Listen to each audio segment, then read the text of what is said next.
Morning all to anybody that's joining. This is Georgia. Or literally about 15 minutes left of Georgia. Because this is I-20. Very soon to cross into Alabama. I know it's a bit earlier than normal, and we're actually going to go back an hour in another...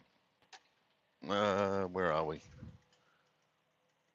Shortly we're going to go back an hour. It's like 8 minutes past 6 in the morning there at the moment. It's going to go back to 8 minutes past 5. As soon as we cross back to Central Time.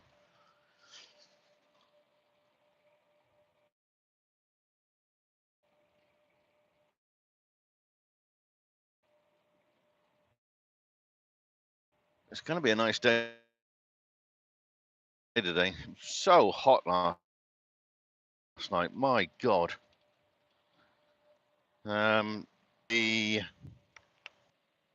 So 23 degrees at 5 o'clock in the morning is pretty warm. So big up the summer.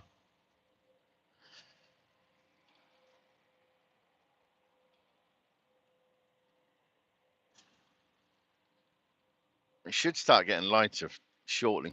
It was pitch black literally 10 minutes ago. So probably about the next 20 minutes we should have proper daylight. So you'll actually be able to see. But I'm going to go into Alabama, get offloaded. Then we're going to get back onto this I-20, go down through Mississippi. And drop down into Louisiana. And we'll be somewhere between Louisiana and the Texas border by the time I shut down. So, oh, here comes the bloody rain. Oh, well. It definitely rains more here. But no, once I get into, get offloaded with this, it's a nice, easy day. Because it'll be nice and empty. And it's a nice flat road. I'm doing this because generally I do like been doing a lot of mountain stuff, and which is okay if you can avoid Virginia and stuff like that, but it gets monotonous after a while. So that's why we're going down to Houston,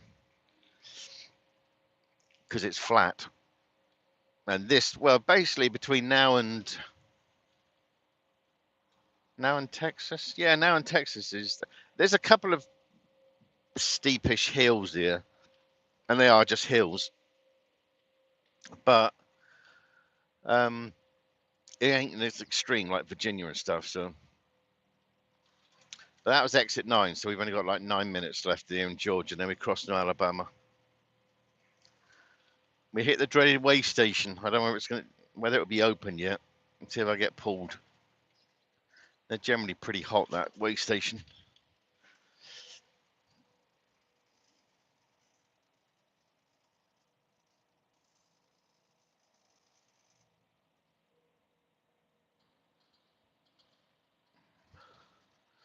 Be nice if it just stayed dry today. Because when you go through places like, it's scenic, you know, like Jackson, and I'm going to be going into Vicksburg and then dropping down through Vicksburg in Louisiana, Mississippi. Or do I just go down 55? I don't know. We're going to get to Meridian anyway. Meridian in... I'll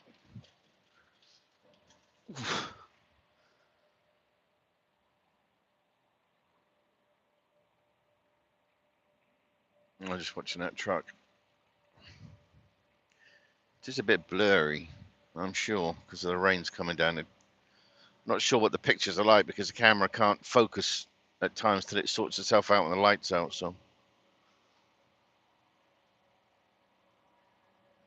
but I picked up my iPad yesterday, so I'm happy. But I still couldn't work. I still couldn't update it, so I still got to. And I want to get a Texas. I'll go into the OC, get a better connection, and update it. Bloody lie!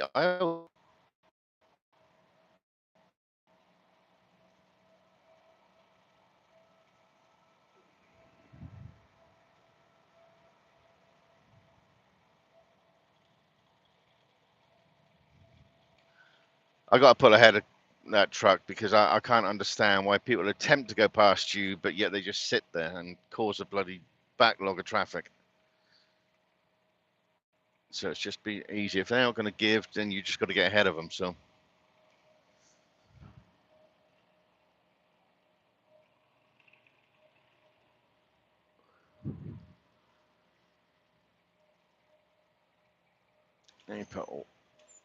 can we get rid of the rain?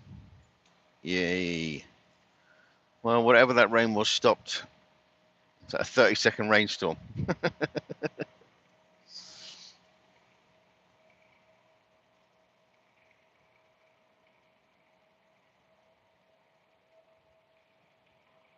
Somebody said about like they always say like Sweet Home Alabama. Well, actually the sign does say when you cross into Alabama. If you look on the bottom of the board, it does say Sweet Home Alabama. And then I was asked what came first, the song or that. I don't know. But I actually see it on the sign, Sweet Home Alabama, you know. Birmingham. Birmingham. Yeah, we're going to Birmingham, Alabama.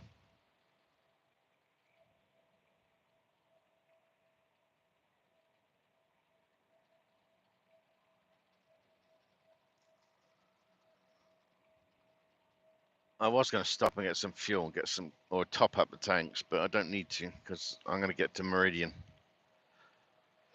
Mississippi, because that fuel's always cheap. So, and I checked it, and yeah, sure enough, it's got some cheap fuel there.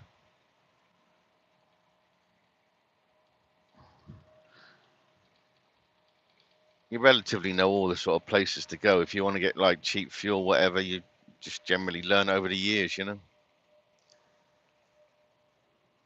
Because Meridian has got a by there. There's a huge, um, I mean, no, National Guard Air or Air Force.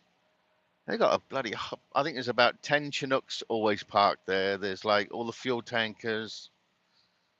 Crazy big place.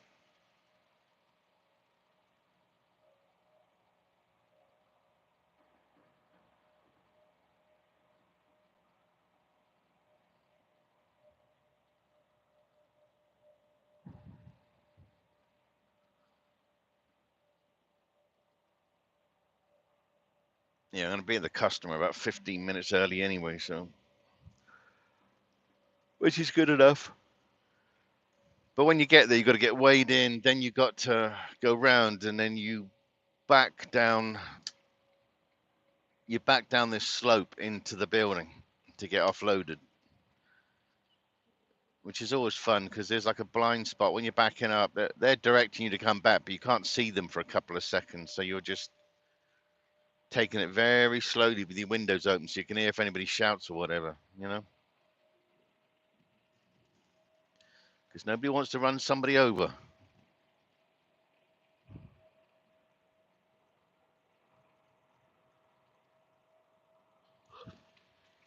I booked another load this morning, which will take me, where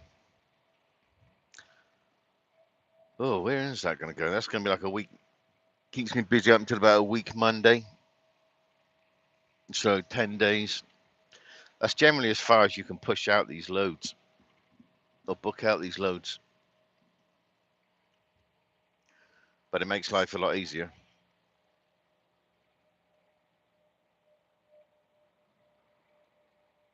Because you can control your clock and everything because you know exactly the mileage and everything else involved over that 10 days.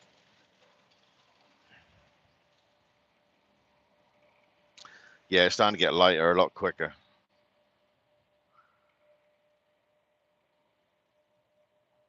But I don't know. I don't know who's in here. But you guys are gonna have to talk between yourselves because, like I always tell people, I can't read or whatever's on that screen because I'm driving. So you have to talk amongst yourselves, unless I physically get a chance to stop. But I won't be stopping for about an hour and 20 minutes.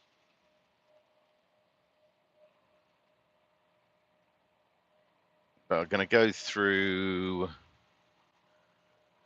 This is in Sakauga. We're going to a place called Sakauga. And the turning's only about 30 odd miles ahead, and so it ain't going to take long to get there. Then you go around the back roads. Hopefully it's going to be it will be a lot lighter actually, because that's, like I said, it's 30 minutes away. So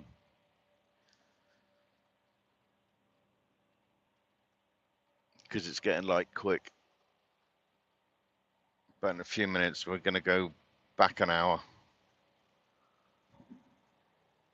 So it's going to be about 20 past 5. Oh, I'm a little bit tired because when I got back to Atlanta yesterday, I had to go and get this iPad. And then I was and ahhing of what to do about tea, whether I came back to the truck and sorted out stuff. And then I just got lazy and I went to a steakhouse. Had my tea and stuff like that there. I didn't want to mess with the traffic coming back into Atlanta because Atlanta's busy traffic is just hectic. Even though I was in my car, I wasn't in in this truck. I just dropped the truck off at the OC and then jumped in my car and went out. So,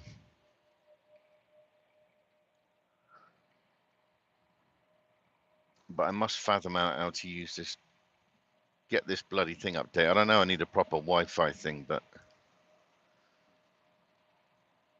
and I want to get a cover for this iPad because I swear I'll drop it, guaranteed to drop it.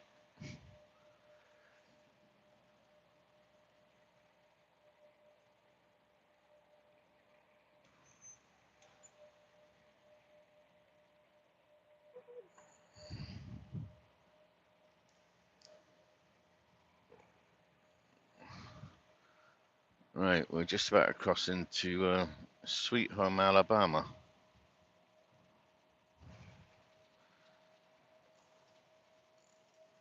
I would pull up to the sign, but that's going to be a bit, this ain't the time to do that. Certain, if it was broad daylight and stuff like that, but not me sat there on the side of the road with a fully loaded truck. Because if you get somebody else and they go into the back end here, yeah, that's going to be a bad day.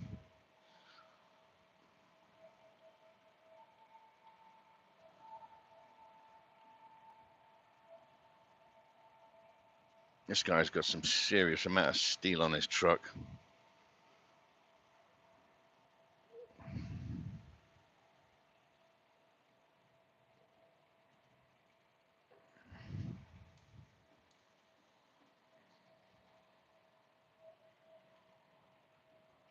Come on then, sir, go. Are you blind?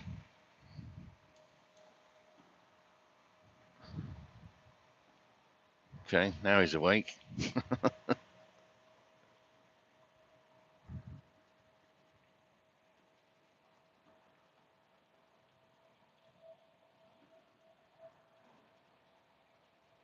Right, you'll see the sign. It's going to come flashing past. It's like coming up on us. So time zone's gone back. Up here on the right, you'll see a sign. I don't know if you'll catch it, but it says Sweet Home, Alabama. Let me see if I can adjust it. There. Sweet Home, Alabama. So every sign coming in, whether you're coming in from east or west or whatever, will actually say Sweet Home, Alabama. I always think Kid Rock because I went to his concert. That's the only concert I've ever been to is Kid Rock here, and he was really good actually. I don't know about the rest of his music, but he was really good live. He did the version of Sweet Home Alabama as well, and they played that as well in Forrest Gump. Because it's funny because if you're on the other side,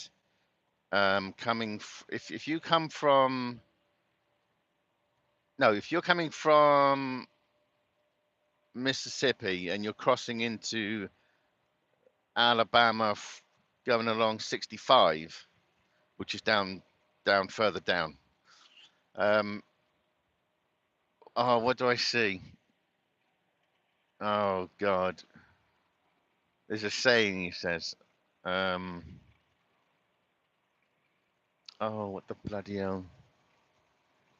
He talks about one of the bayous, but it's down there. When he starts having to go at that, I think it's a boyfriend at the time or something like that woman that he's forever with, in and out, and he dies with her in the ending. Because that chair, the chair that he sits on, and when he's saying like life's like a box of chocolates, is still there in Savannah. I think it's still there, or did they move it somewhere else in Savannah into a museum thing? But that's just down in Savannah, in Georgia, because a lot of that was filmed like Savannah and Mississippi and stuff like that. So it's just funny when you start seeing these places while you're driving along.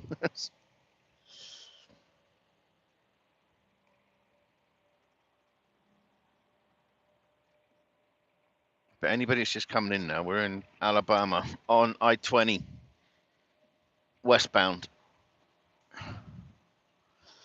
going to Sakauga. So we're only going to drive about another 25 minutes, then we're turning off and going around the back roads of Alabama. Which I haven't been this way for a while, because normally I come in from Birmingham, Alabama, which is way further down. And you come in like, God, there must be about 500 billion traffic lights. It's horrible. Trying to stop with that amount of traffic lights, with all this liquid going backwards, forwards, it's drives you flipping doolally.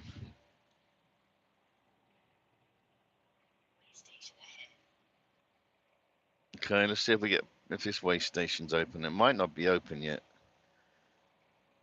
but if this one's open, they always pull you. Well, they always pull me for some reason.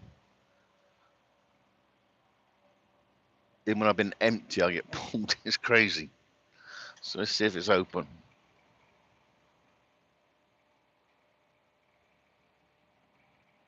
Because they're running a thing next week. They're going to be a lot of the states will be pulling trucks for inspections and everything. So you better make sure you're on top of your game with your trucks, because there's going to be a lot of state troopers out at these way stations, or DOT people anyway. Yes, it's open. You can see the green light, or I can see the green light. What's the guarantee they're going to pull me? Let's see if this goes bleeps off.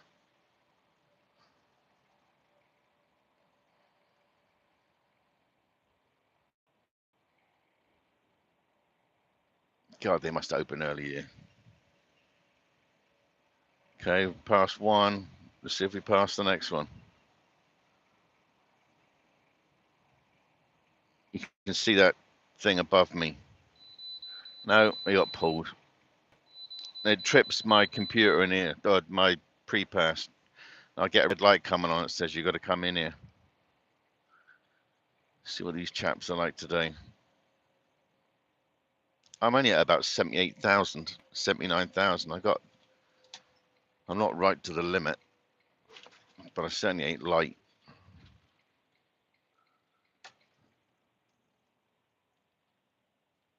Let's see what they say.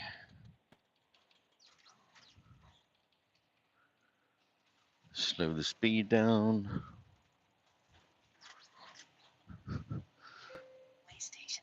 Because you're going to get cameras here that takes a copy of your plate and stuff, and then we run over another weight that activates to tell them ahead how heavy we are. Now hopefully that stays green on the left.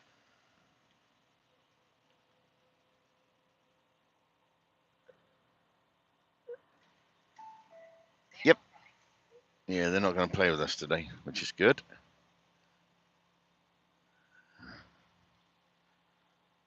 You got to maintain about 30 mile an hour through here, because as we all know, we don't want to upset DOT.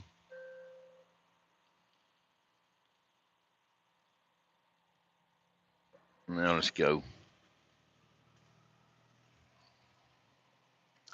I'm surprised that bloody truck's parked here and they ain't moved him, because they don't like you parking here. This is a funny way station.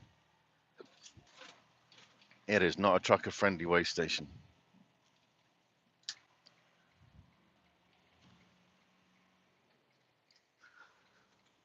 Some way stations will let you park there like overnight and whatever, but that one absolutely does not, because they've got gates to put up and everything just to make sure you don't park here.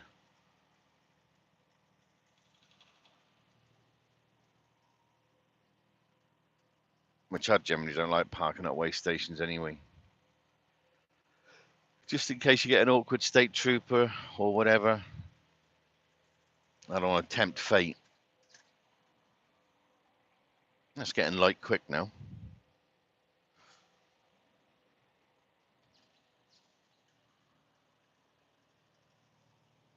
5:30 in the morning and 23 degrees. I think it's going to be a hot one.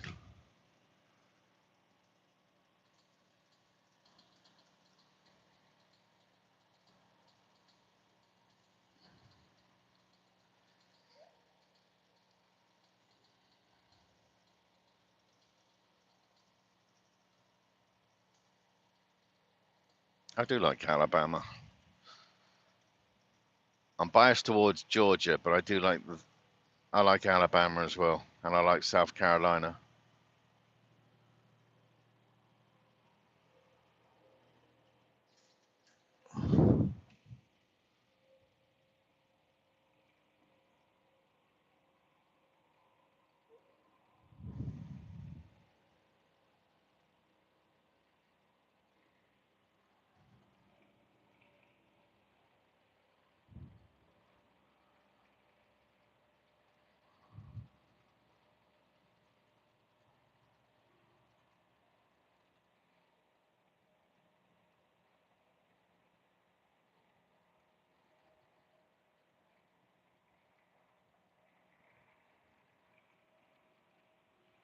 It's starting to get busier now.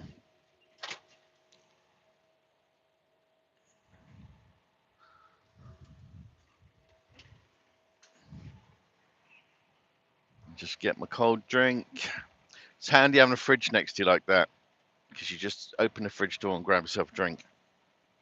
And I always put the flight drinks on the top, so it's easy to just grab. As soon as you open the door, there's a drink. So now I've got a nice cold drink that nearly went up. God, Lee. It obviously shook up. Uh-huh.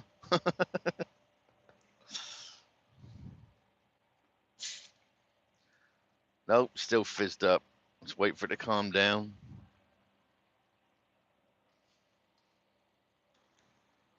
I learned that mistake the other day. Don't open a fizzy drink while you're driving or while you're pulling over, because if it goes up, you got a lot of electrics that could get fried. So don't do it.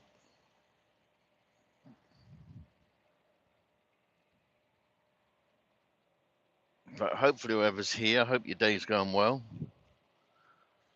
Mine's going splendidly. I'm just glad it's lightening up this quick. It's weird because it was like pitch black about 20 minutes ago. It was pitch black.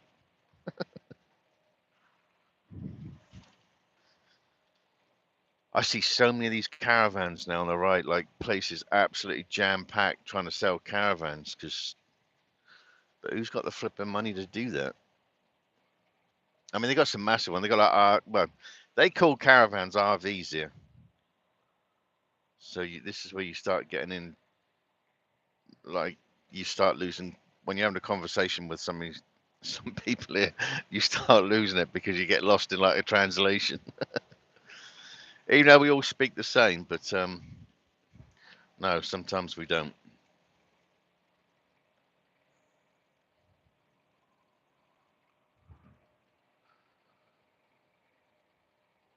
Okay, now has this drink settled down? Because I would like a sip of it. I got some orange juice. All right, I'll have to that I will have to stop for, because it's in the bottom of the fridge. Because I likes me orange juice. Bucky's. There's a sign there saying Bucky's. Now, if you're from America, you know what Bucky's is. Bucky's is like a real posh flipping fuel station. They sell like so much in there, but they don't like truck drivers. Truck drivers can't park at Bucky's, which annoys me, because my brother, who used to be in Texas, which is where generally Bucky's, I think, started out from. They do like Bucky nuts or something. I've yet to try them because obviously I can't park there because I'm driving a bloody semi truck, which kind of makes it awkward.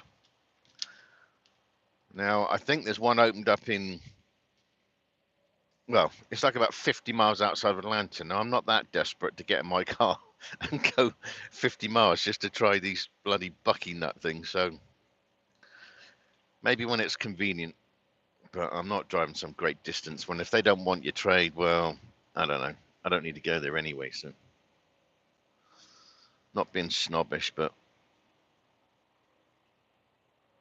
they generally like going after the truckers because it's we generate a lot of money, you know. But who knew?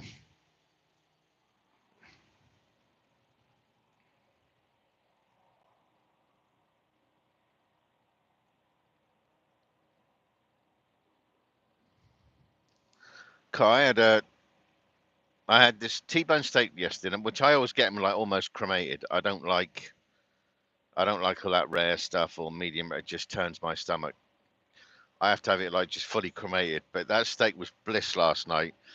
But then I tried like a dessert thing because I thought, I'll sod it, just get that, and then you ain't gonna want to eat nothing because I didn't eat anything else yesterday. Um, and I'd look for the lightest thing to eat, like a sponge thing. Good lord, it came out. It was just like a lot to eat. I only ate about half of it. Sweet, my God, was it sweet? I've cut down a lot of that sort of stuff over the years, but cool, blimey. As soon as you had that, it had like strawberries and flipping cream on it, and then there was some other like red sweet stuff, liquid thing. It was, oh, they said, "Do you want a box for that to take it away?" No, no, I'm good. I don't think I need to be trying that stuff again. But it was Outbacks. They got two big steakhouse. Well, no, they got three. You got Texas Roadhouse, um, Outbacks, and Longhorns. I mean, I'd rather sort of just, especially when it's like this. I like sitting outside cooking because you can put it on the back end of the or back of the truck, get your grill out or whatever you want to get out. You know, grill, skillet, anything, anything. So you can just eat outside. You can just get your chair out. That's what I need to get, a little small table thing. That would be. I'm going to do that. Stuff it. I'm going to get a small table. Because I like sitting outside because I just think it's a lot more healthier to be sitting outside than just sitting in your truck trying to eat or whatever.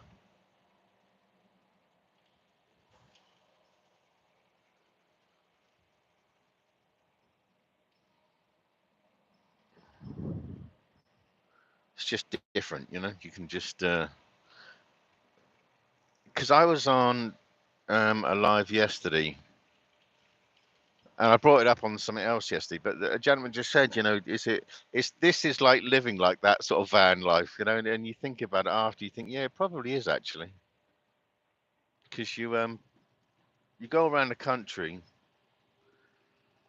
Now I'm just living on the road, um, and it just works for me at the moment. I understand why people do it and go around the country and stuff like that.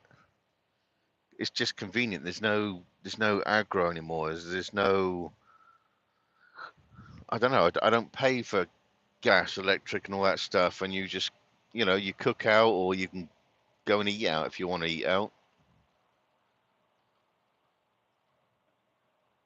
It's just different, you know. I like it. Some days you'll get like miffed about it and you just don't want to do your own thing. You know, you don't want to be out here or, but then when you're not in this truck, AT&T don't like each other for some reason. So every now and then this may break, but then it'll reconnect. It just doesn't like certain areas of Alabama. Yeah, we can send a man to the moon, but we can't connect a phone on the same rock. Who knew on that one? But I don't get any problem when I'm in Louisiana. I don't get any issue, or Texas. I don't get any issue unless I'm out in Odessa. When you are literally out in the middle of nowhere, then it's then it might play up because there's no telephone mast, or the telephone masts are further apart or whatever. Maybe I'll start looking for some. El Paso is a good one as well, though. You go out to El Paso and it's you can go along and you can look. I mean, God, it's where it's flat.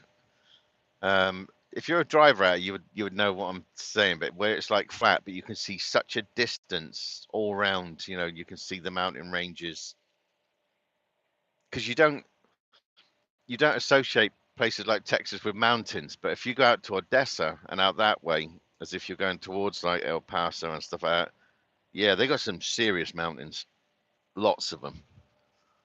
I mean, some of them they're literally cutting the tops off and stuff like that and piling tons of the wind turbines on top.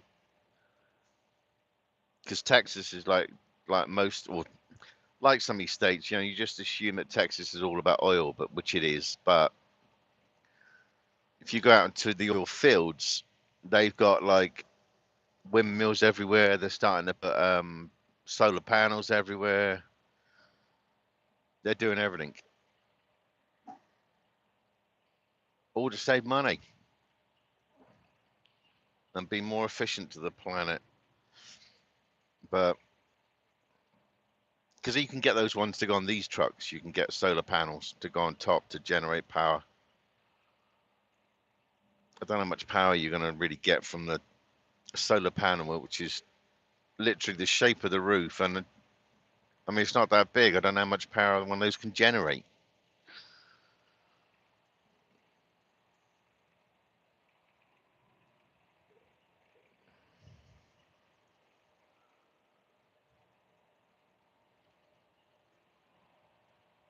It's not too far, and then we turn off.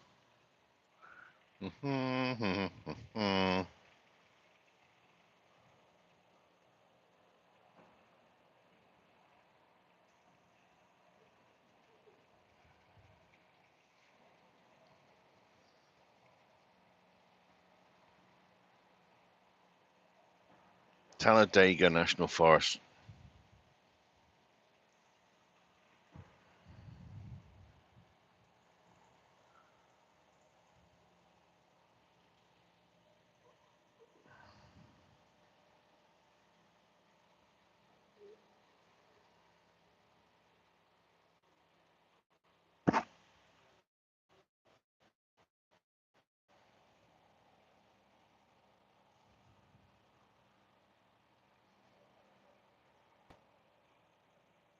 Well, it's definitely lighter now, so. And it's still only 5:45 in the morning, so. And yet, I can't remember how long this live's been going, but when I started it was just pitch black.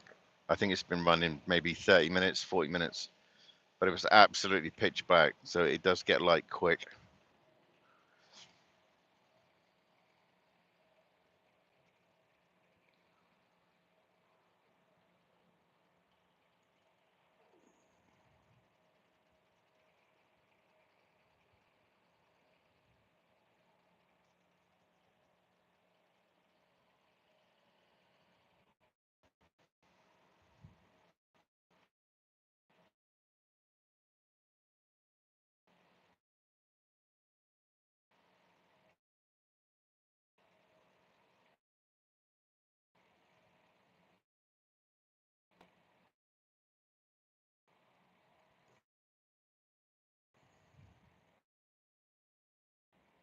About 2 miles now.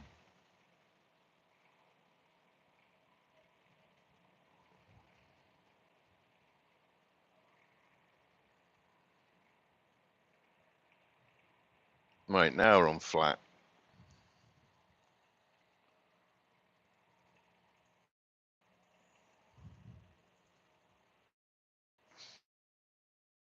I don't know if this camera actually picks up when going up hills and down hills.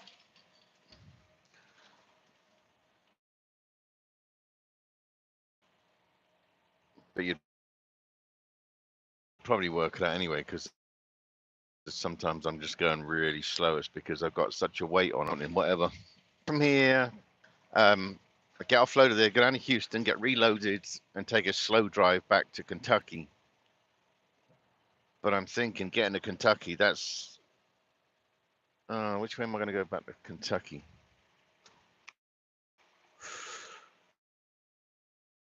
Actually, I think we'll probably go from Texas. I think I'm just going to go back up to Arkansas and turn right and go out that way, so I don't have to mess with some of the crazy, and then come out through Nashville. Yeah, that's what I'm going to do. Because there's when you go from, if you're coming through like Atlanta or anything like that, you got to go up a mountain called Monteneagle. That thing's crazy angle, and you're crawling up there because you're so heavy. Or if you go around through Knox, there's a service station there called Pioneer. Then again, you got a crazy mountain to go up, and it's everything transfers to the back, and it tries dragging you back while you're going forward. And if you're a tanker driver, they would know what I'm talking about, the surge. Because there's no baffles in these tanks. So that thing is just moving like a... The easiest way to do it, I tell people, is put a water bottle in its side and just move it a little bit each way, and you'll see the way that it just moves. Well, that's what's going on in this tank. But a lot more than a bottle of water. It's more like 5,000 gallons of liquid. Oh, it looks dreary.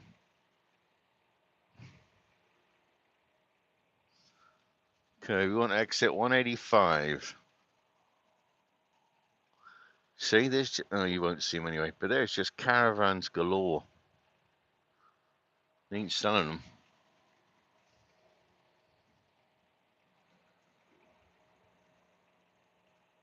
Well, it's cloudy. There's a big mountain in front of us, but you can barely see it because it's under cloud.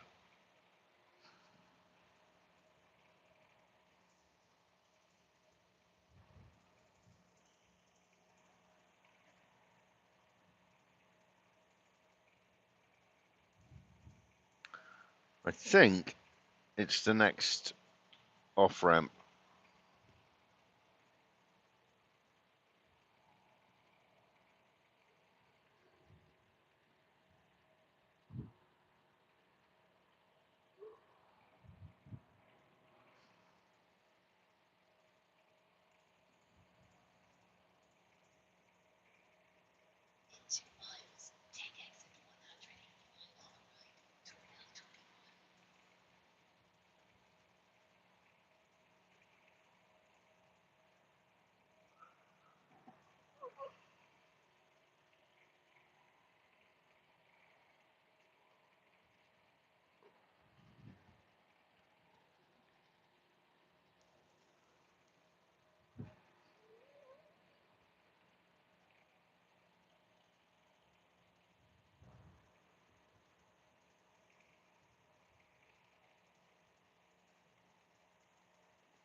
Is this 185? Yep. All right, we got to turn off here.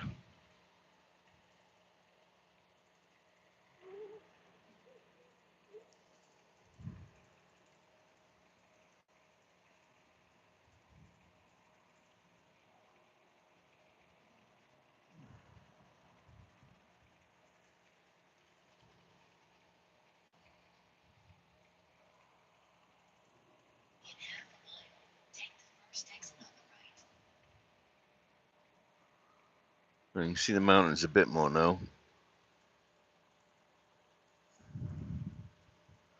It's so much better out here when there is no cloud like this, when it's just nice and sunny, but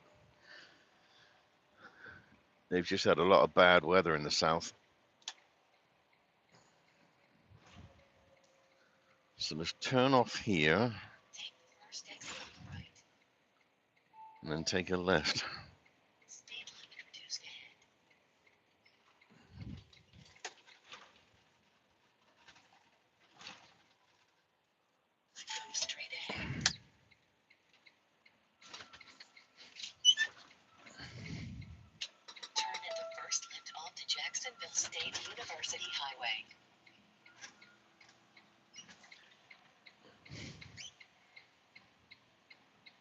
But morning all.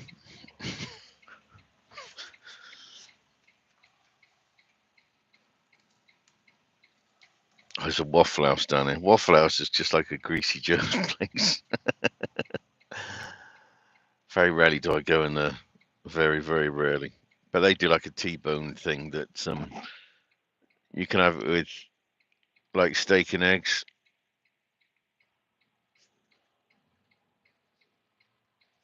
It's a bloody long time ago I wanted one of those, but probably about a year ago. Because generally they've got more like generally opposite truck stops, or they'll have a big enough car park so you can actually park there, you know.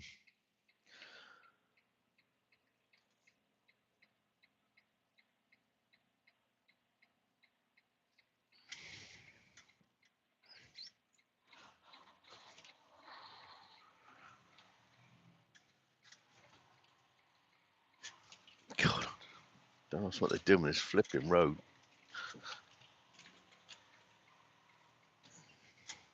I think they might want to sort that road out a lot better.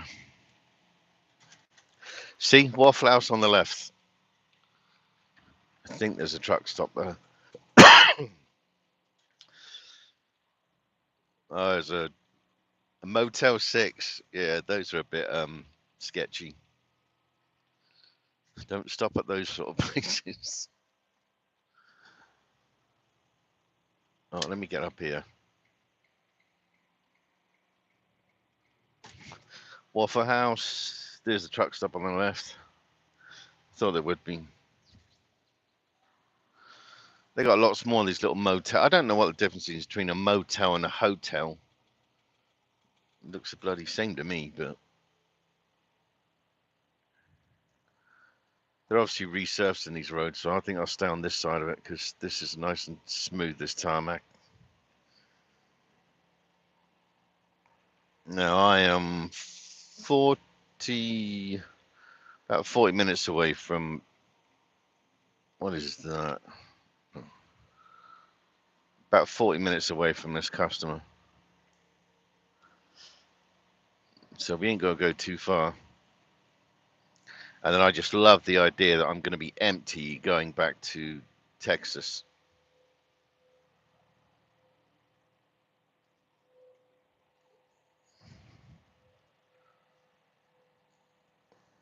Which I won't get there today because from here it's about 650 miles, something like that. Well, by the time I get here, I would have done 150. Well, you can't get 800 miles out of a legitimate log unless you're using a flipping paperwork.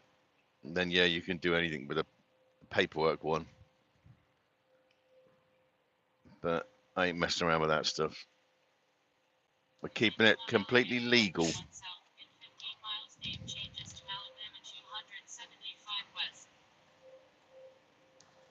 Right, let's get over.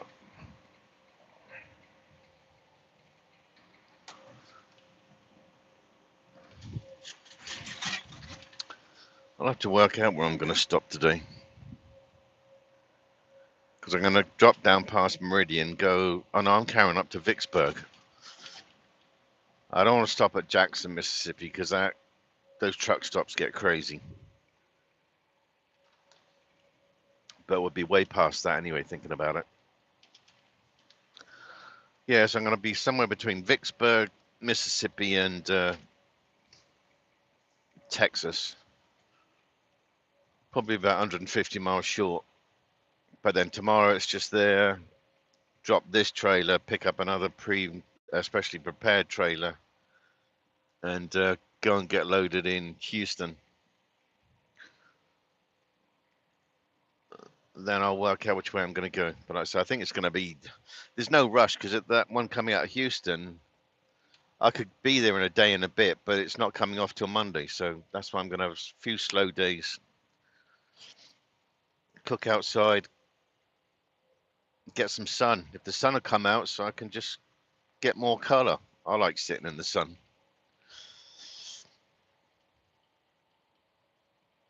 Because I'm definitely a beach person. Or definitely an outdoors person. I don't like being like pale. So I always like to just lounge around the sun if I can. Or go for a walk. I like walking. It's good to try and stay fit. I don't want to be somebody that's got issues, especially in this job. This job, I mean, it keeps you fit. If you're up and down on the back end of this trailer on top and all that lot on, you can make it even more busier just to try and keep fit, you know. I don't want to be like on certain types of vans, like dry van stuff. I don't want to be that person that's a drop and hook. It might be convenient for them, but I like getting out and walking and stuff and being a bit more energetic, you know. Which road is this? 21. Okay.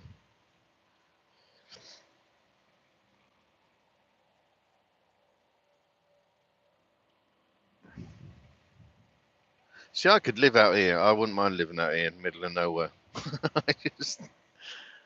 It sounds stupid. Once you get, I don't know, I like the quiet.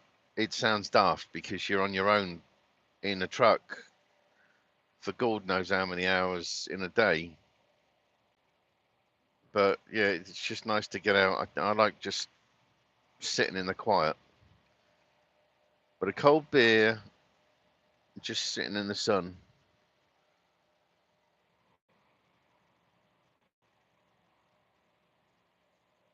Which when I go home, that's, well, I think, well, I was going home, but now I just got rid of it. So,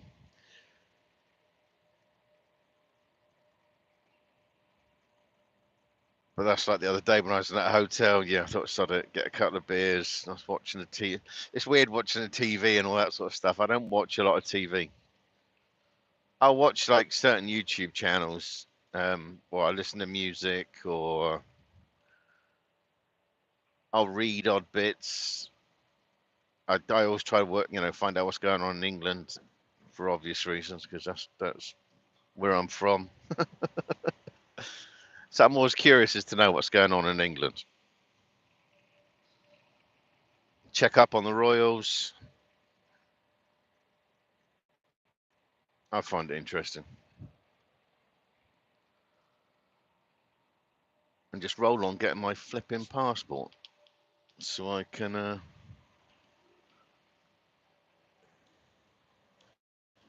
go back to England and see the family.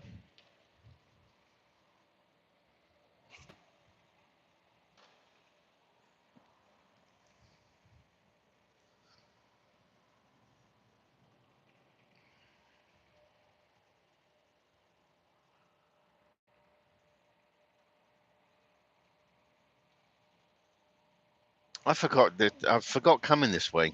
I mean, I've been this way before, but I haven't done this run for a while. And the last time I did do it, I came in from Birmingham, which is like I said, way on the other side. This is a much better way to get to it. Much better.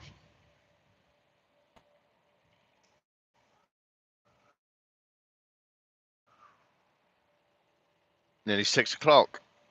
Coming up for 6 o'clock in the morning. Now it is getting clearer. Boom, let's have a hot day.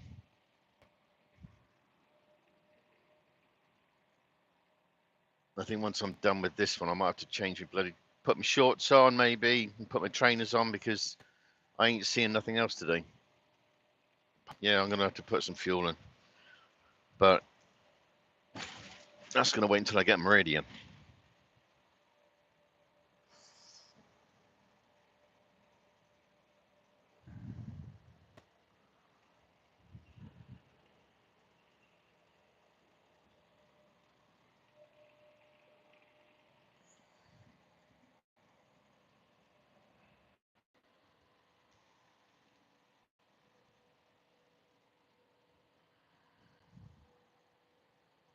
It's funny because you got like, I've said it before, you got like 5 time zones here.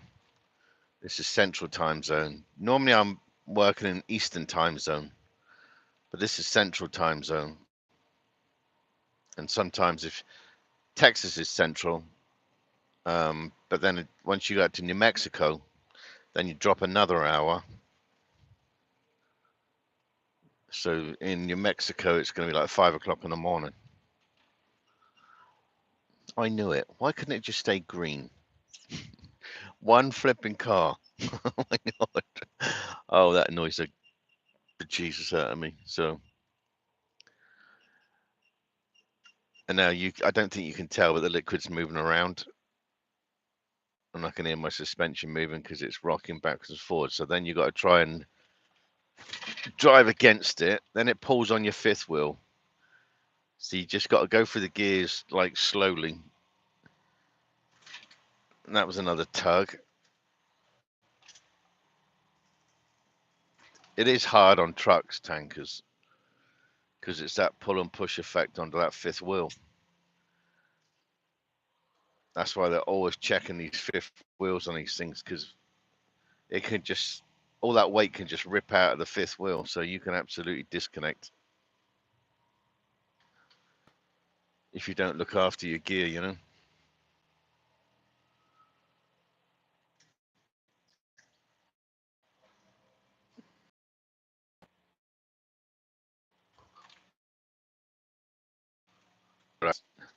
It makes such a difference being empty. Golly. Takes a while to get used to, first of all, but gradually, and then you remember, yeah, I've got no weight on this trailer.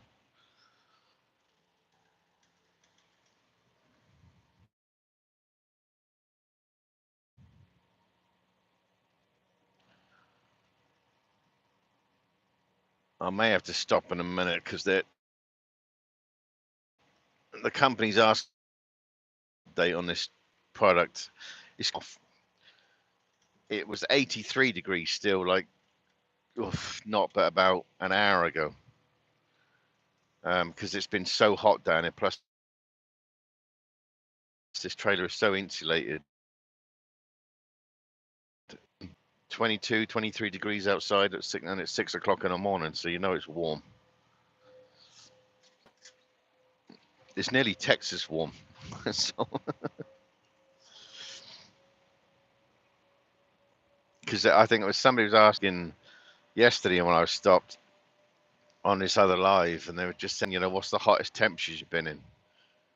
Well, the hottest temperatures I've ever been in is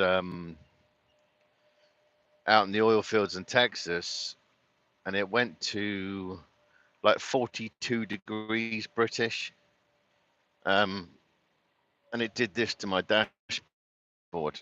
It melted my dashboard because of the direct heat coming in through the window. So yeah, I've been out in some pretty warm, pretty warm temperatures. I wasn't sat in here when it got to that extreme. I was inside this truck stop because there's no way I was going to sit out here. And when I come out, I see my dash was all like wrinkled and it's just hard plastic. So it's lucky it didn't ignite, to be fair. But yeah, that wasn't. I wasn't impressed with that. I don't know if I'll renew that. Problem is, if I wanted to replace that, I've got to take. Golly, that's like most of the flipping top of the dash off. That's like 2/3 of the dashboard. That's why I ain't rushed out to do anything about it. Straubs, loads and loads of straubs over there.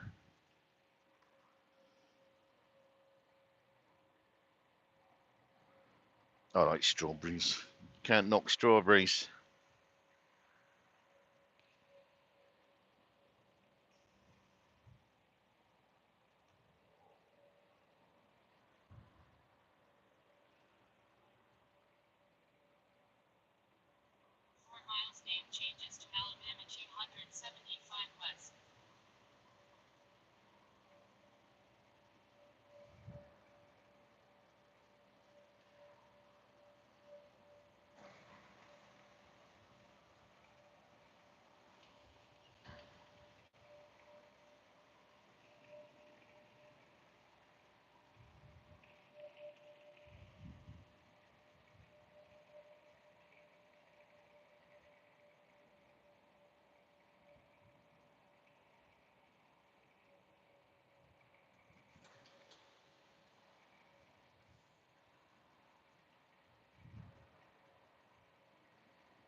Low cigarette prices. I was shocked to find out how much ciggies cost in bloody England now. Goodness sake. Here it's like 26 is like um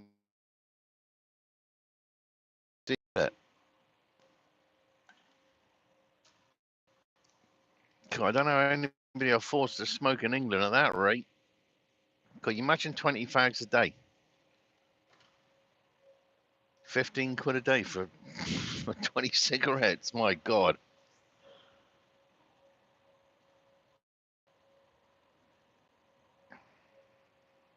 Could they're making some money out of that in the taxes. Big up the taxes on ciggies. Bloody hell.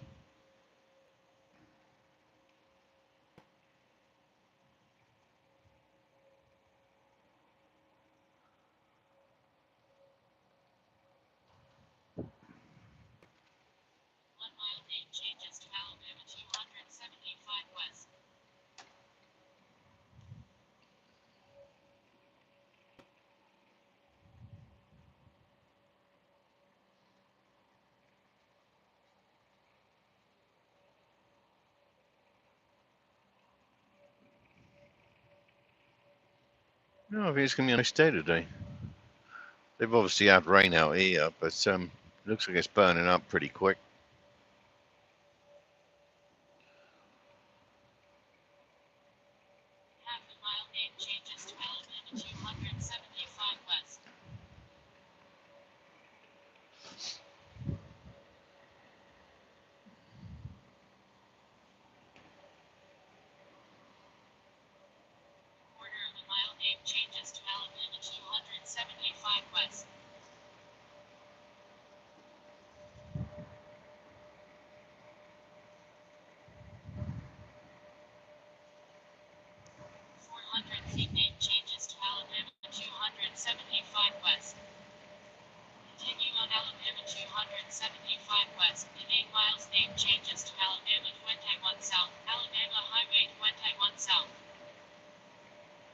Let me see if we put up in. I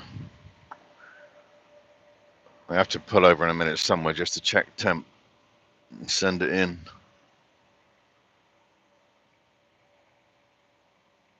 But we need to stop somewhere sensibly.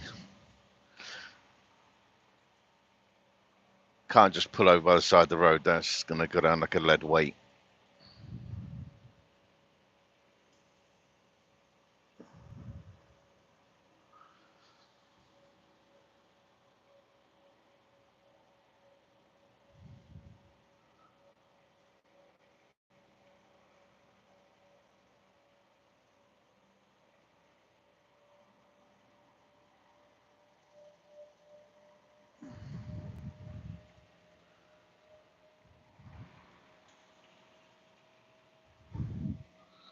I would have thought I'm in a rest area or something.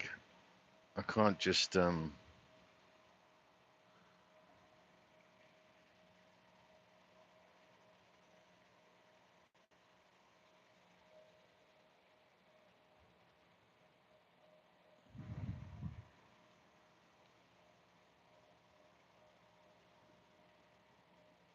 because with these temperature controlled loads, you're supposed to update in the morning, update like 4 hours later. It's like every 4 hours you're supposed to give a heat update on the temperature of the product inside this tank.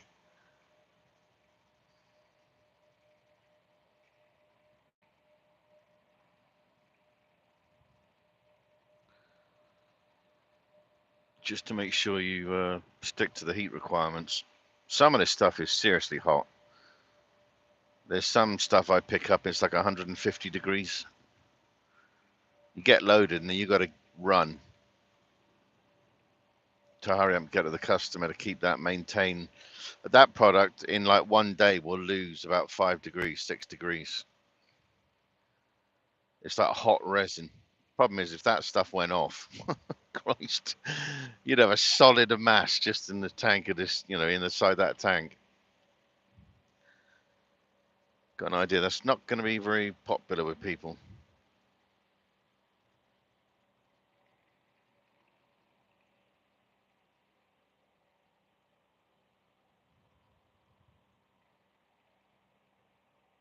I think I'm probably going to get there before I can give an update, you know.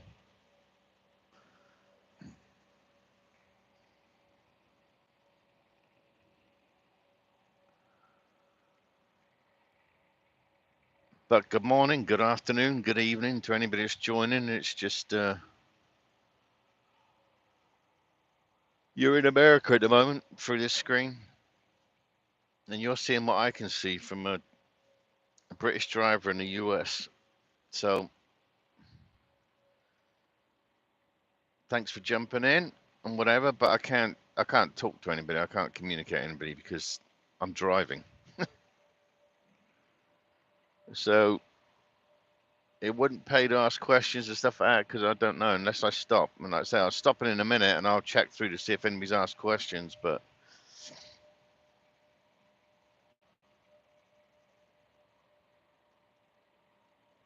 I wish it was just a lot clearer today because you would see, you'd be surprised what's out here, like ahead of us, mountains and stuff. But you can't see the.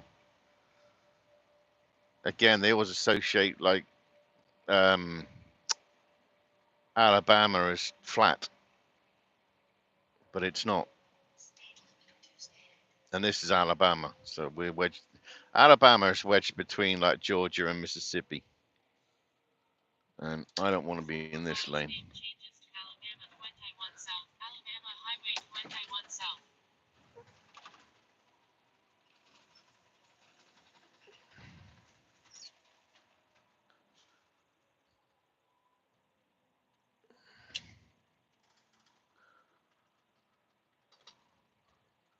So wood trucks on the right. You get a lot of Alabama's got like loads and loads and loads of paper plants. So all those all that wood that you see on the back of that truck, well, there's two trucks here. You go to some of these paper plants, and the amount of wood that they use is incredible, just to make paper or packaging and whatever, you know.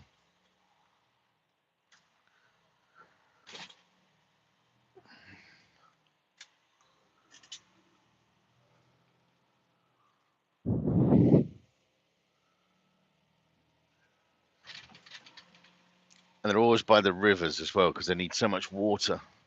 The sketchiest ones are out in Florida where we go to paper plants. There's one particular one in Florida. You have to have an escort out there because you go out to the catchment ponds and fill up the tanks, but you got to watch for gators and snakes,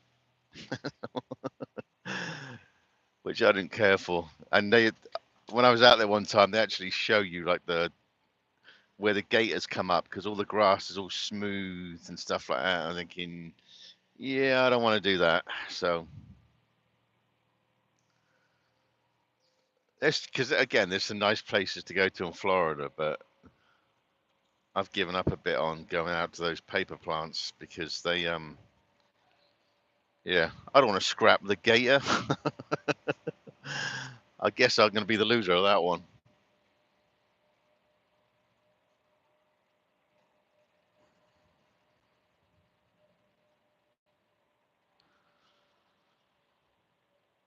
I still need to check on what the price of flights are though back from Atlanta to Heathrow because like I say it's been 9 years since I flew, so I don't know what the fares are now. I'm sure it's going to be expensive because everything's expensive. I'll have to go on Delta's website and see what charges there are. But I wish the bloody passport office would hurry up and tell me when they're going to dispatch it from the UK because my one ran out. I can't believe the hassle it is to. I thought it would be. I thought I would just go to the consulate in Atlanta, and they could do a part. You know, they could sort out a passport. But wrong. It's not as simple as that. You got to go back through the passport office in England. You can do it all online, which is okay. But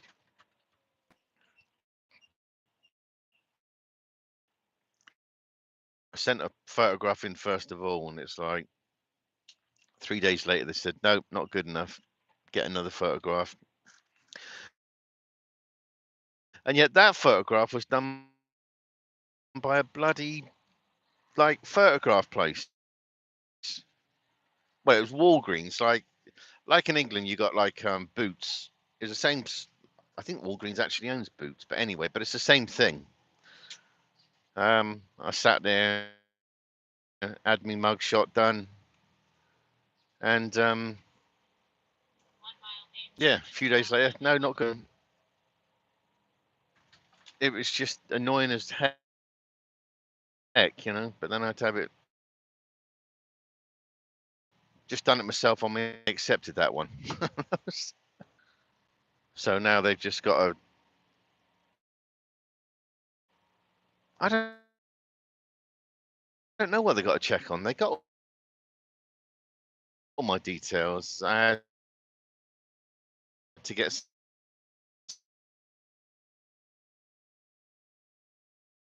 somebody else to confirm who I was. Bloody expensive, I think, was like 70 odd. So but there was no rush to go out and get it because I'm here legally on a green card, so there was no rush to get it. I wasn't leaving the country.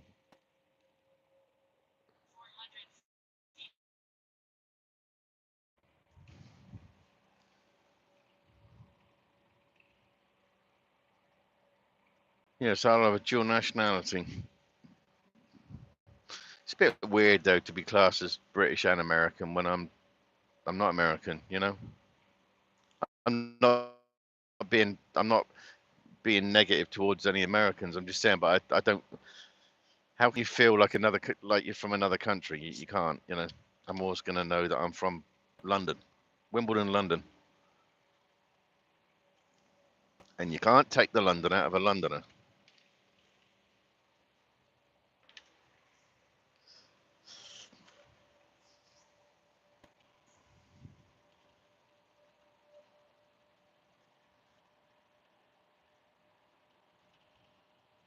Every now and then, again, I've said before, in this state, the camera will drop, but then it'll come back up again because Alabama and AT&T just don't work.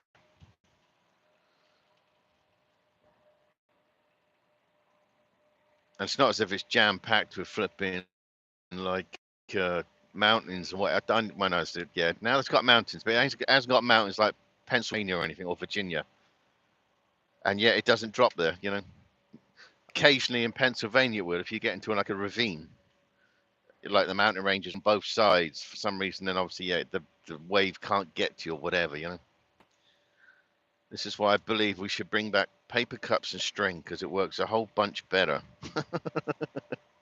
Or pen and paper.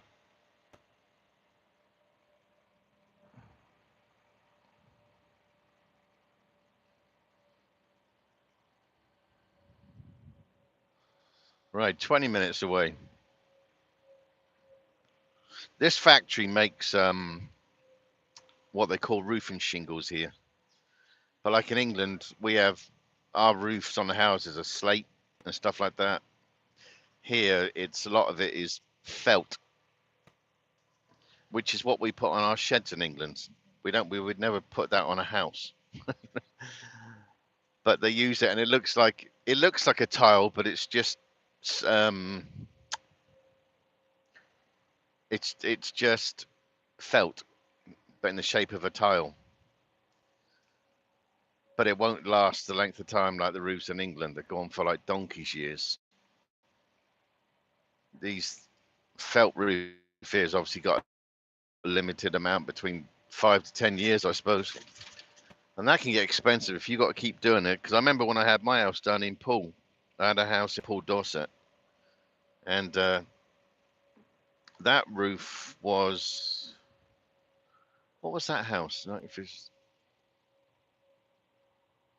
Um, I think that roof was about like 70 years old, and then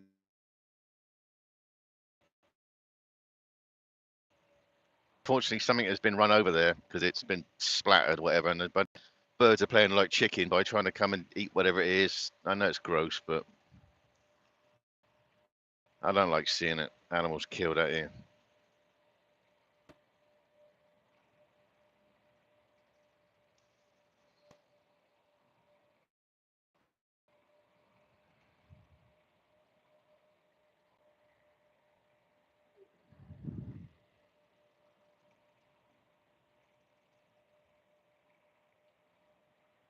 Texas is a place as well. That when you see animals hitting Texas, you got like armadillos, flipping skunks the worst, um, coyotes, roadrunners. Um, there seems to be like extra animals that get hit out there. You know? But I pre-warn you, if you see a dead skunk on the road, quickly turn your vents off because that smell is coming in your truck, and it's not good. Because I think when they're killed, they give off that permanent scent that they do, and it's nasty. So it's like quickly turn everything off, and then once you pass it, then you open the window just to let anything that's coming through the thing to get it out of there quick. Some like Peter said to me, "What does that say?" It's hard to explain what it smells like. It doesn't smell good. I don't know how like bloke skunks and woman skunks get on. I don't know. I wouldn't be able to get near one. It's hardly a bloody Prada or anything like that. Oh, that's just stupid. Okay, what's going on with this road? Let's get over again. They've made some funny white line markings here. I don't remember any of this when I was last here.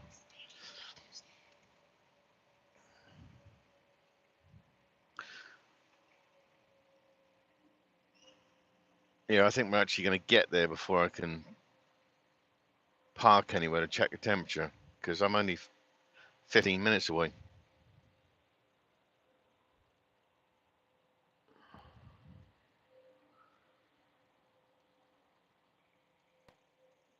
What is that place? Oh, it's a church. Okay, big church.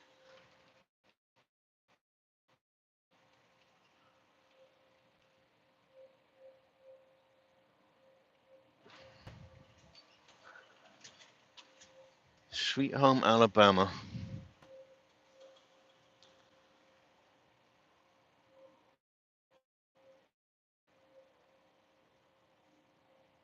Hopefully this will stay. Can I get to this place? I have to back in. Like I said, I've got to back into the.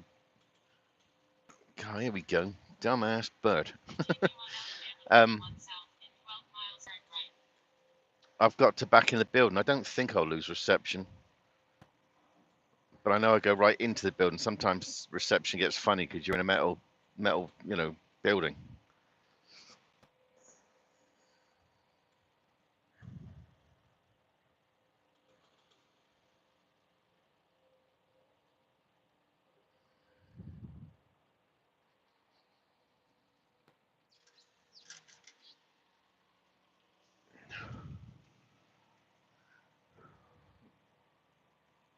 I think I'm probably going to end up staying out until I bloody go back to UK. I think.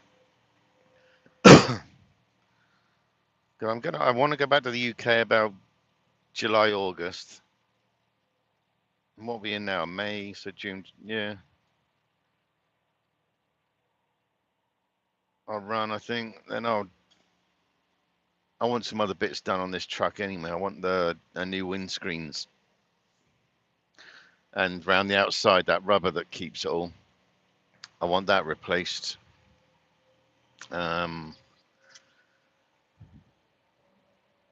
Don't think there's much else. Maybe the brakes or whatever.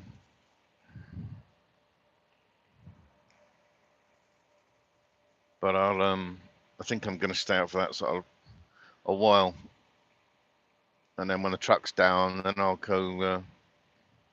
Can sit there for a couple of weeks while I'm in England.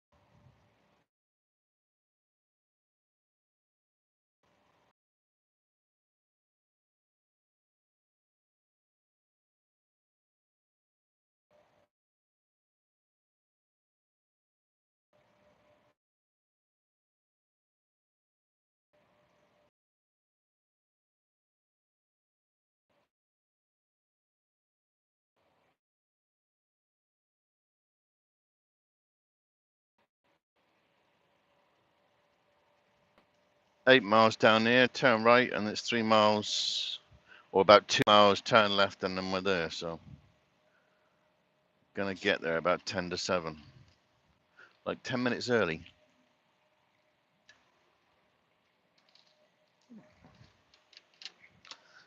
I always like to be early. I don't want to be late. Never been late to any of these jobs, but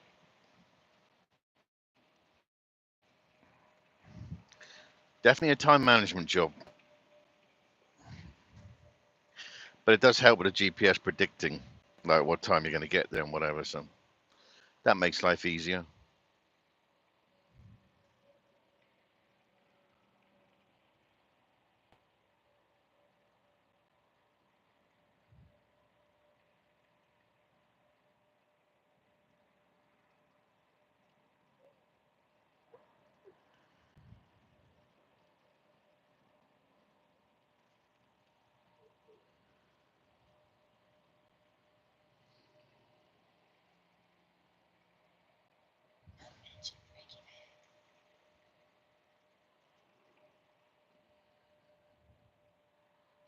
I'm not sure if you pick up on I'm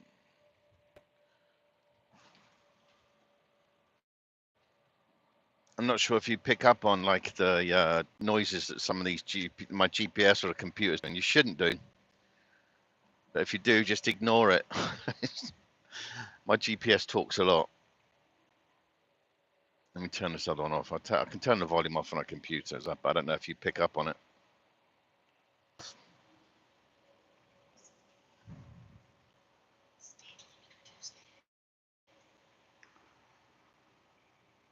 But when I get this customer, just got to go in the security office, come back out, get onto the weigh scale to find out how much everything weighs. They give you a green light, pull forward, and then they connect up with all their, because they're going to pump this stuff off. And if that crash box wasn't, the trailer could implode. And we don't want an imploded trailer because that might not be too good. You know,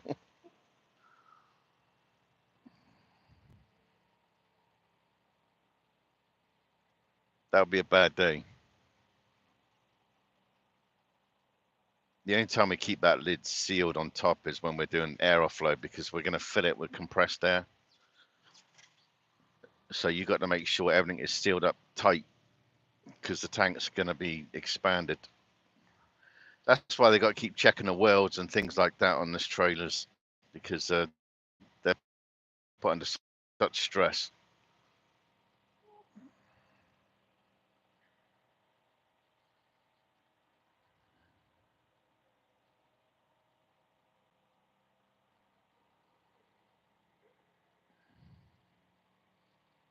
And sorry if the screen keeps dropping, because like I say, AT&T doesn't work very well in Alabama. Once I get out of the area and get back on the top part of I-20 and head towards Mississippi, then it's fine.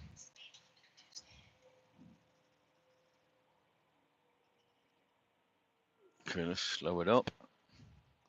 Oh yeah, because this is a built-up area. It's like houses and stuff here. It's like I said, I haven't been here for a while. I can't remember the last time I came through this way.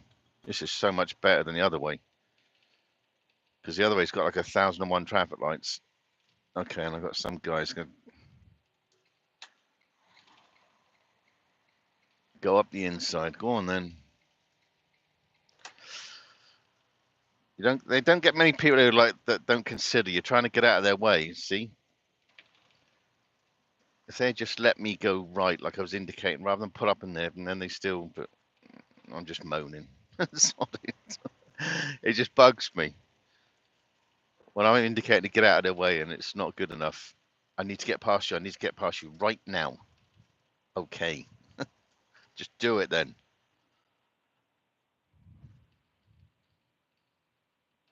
That's another thing here as well. Graveyards. Like there's a graveyard here on the right, but like there's no fencing. It's right on the road. It's odd to me, you know. In England, our graveyards are all fenced in and things like that. Let's stick with 45 just in case the sheriff's office is here. You've always got to watch these little towns with the sheriff's office. Because they're not always eating donuts and drinking coffee. Sometimes they're sat there waiting to pull you. And I've been stopped a few times over the years.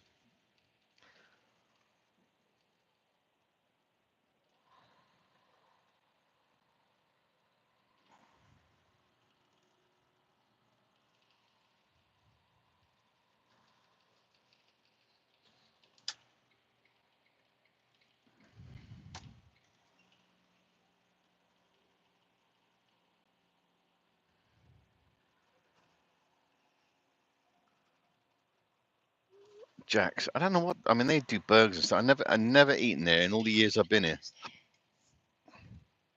So I don't even know what that food's like. Oh, how many traffic lights? I don't remember these amount of traffic lights. Bloody hell. 1, 2, 1, 2, 3, 4, 5, 6. It's about 7 sets of traffic lights.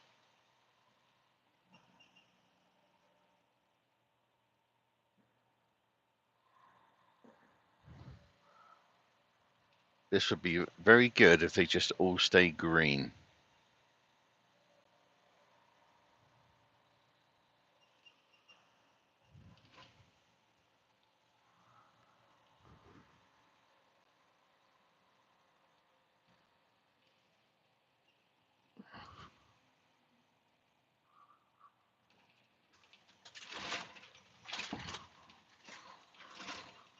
Big old train sat there.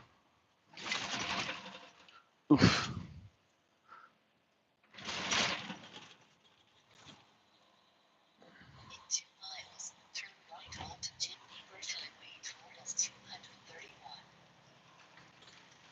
You watch, one's gone, changed. I bet they all, yeah, see, they all work their way backwards.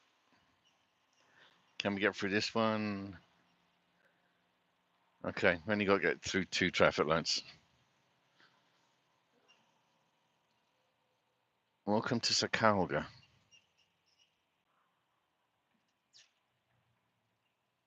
The little town of Sacalga, Alabama. Greenbow. That's what I was thinking of earlier on. In Forrest Gump, he says it's like Greenbow, Alabama. And I go past Greenbow sometimes, so in Alabama, and it's just sounds stupid, but it just makes me chuckle because I remember it. Daft things like that make my day. Maybe I'm just simple like that.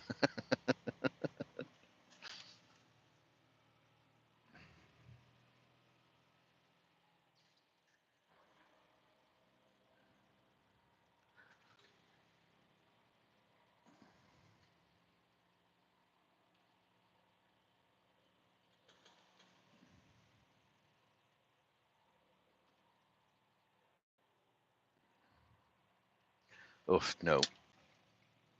Sorry. I'm not going to drive through it because it's going to be bouncing around and everything. There's too much of a lean on that road as well. You're coming like into the trees and everything. So I'm going to try and stay out here. I've only got to do another mile. Then we're turning right. Then we're going to get onto, it's like US 280, which is a main highway. So it's simple. Okay, left turn only.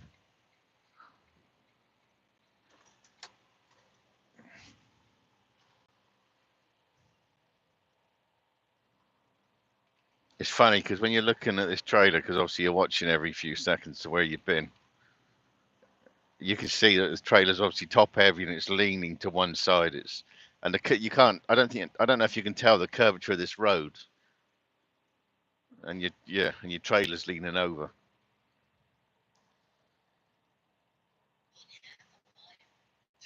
It's a bit different feeling.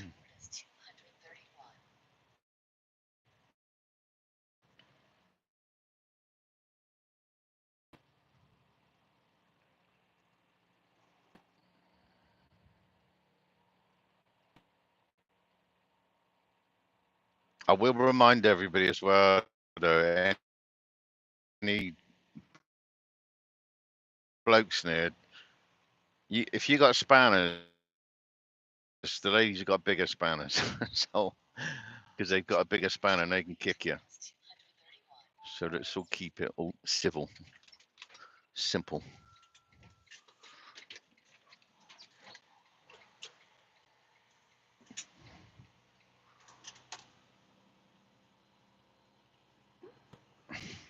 Yeah, the ladies can tighten your nuts up a lot more than you think.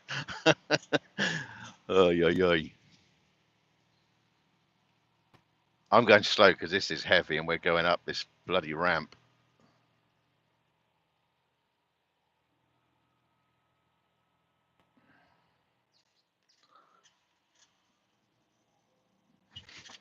Cool.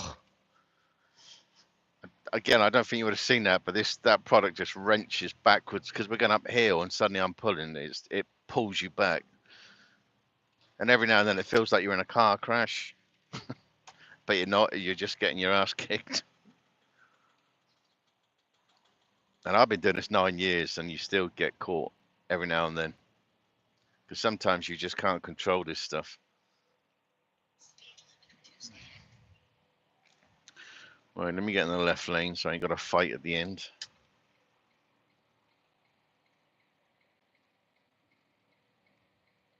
Because we're going to turn at those traffic lights right at the top.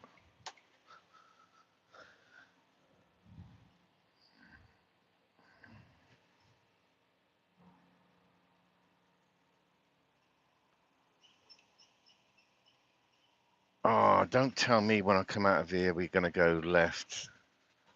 Oh, I bet we bloody well do. Bugger it. Which I'll be empty anyway. I can deal with it. It's just that going back the other way, it's like I said, there is tons and tons of traffic lights, but mind you, I'll be flipping empty because you start getting mad. Because when you catch one traffic light, you catch them all.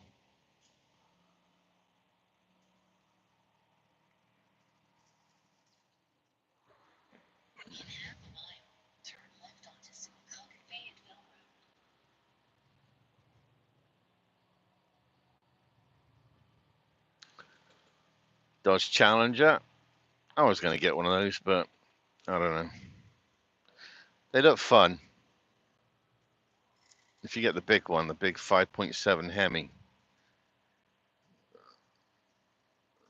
But I didn't. I got a different car.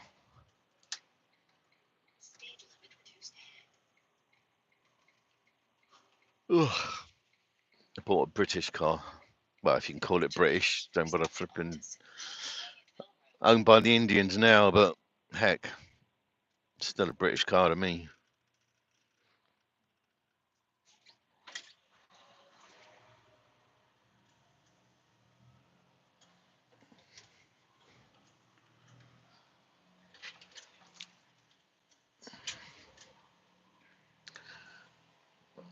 All right, we are a mile and a half from the customer, so.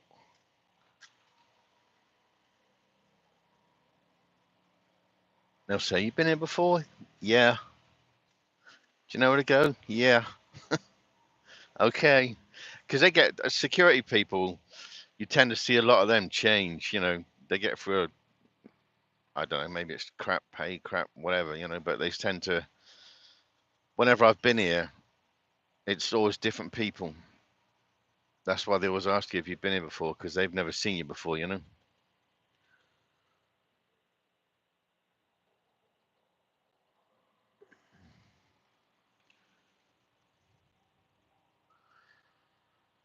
You got to stop down at the bottom of this hill because there's a train track. And if you look at most YouTube videos, trains don't seem to like trucks. It's hard for them to stop. I don't want to be one of those YouTube videos going sideways because a train hit my truck.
Hurry up then, mate.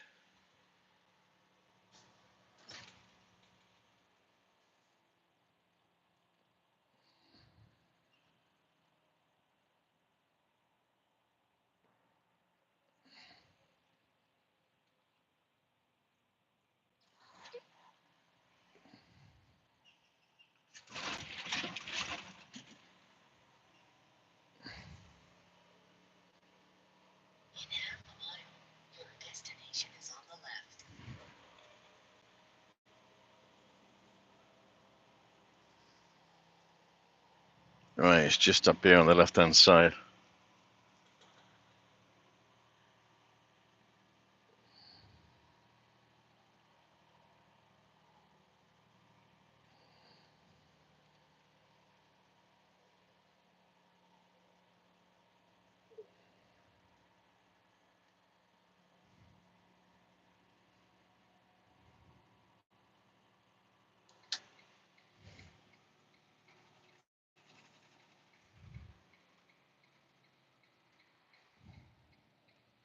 Your destination is on the left.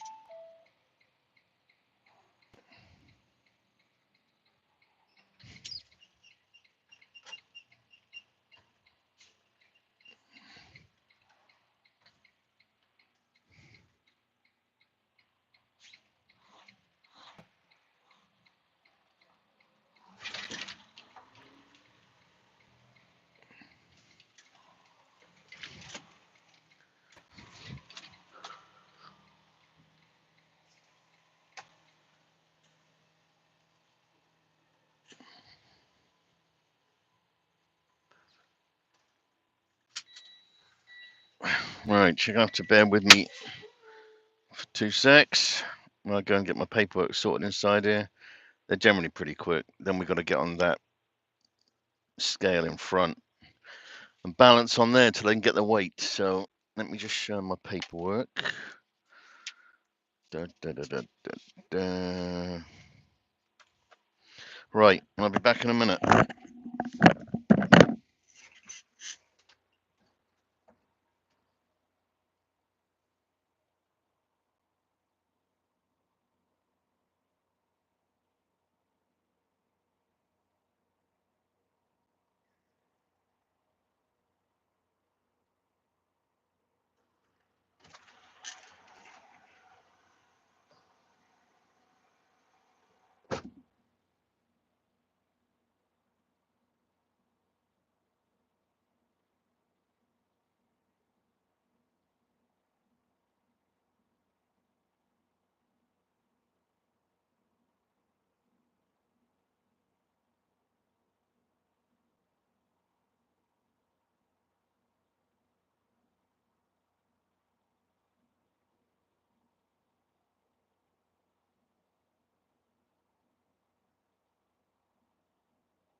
Right, let's go.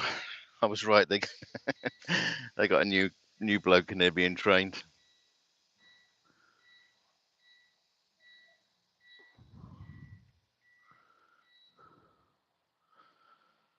But you got to watch you don't hit the building and get on this scale, just so they can weigh you. Then you get on the scale on the way out, just so they can get a full weight of how much liquid is in it. I suppose to make sure there's no fiddlies.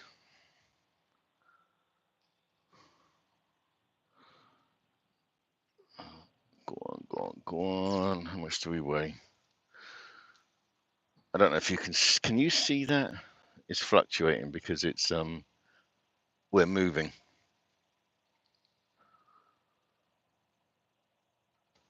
So it takes a while before they can get a proper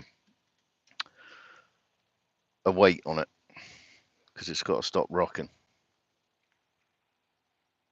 Okay, they got it.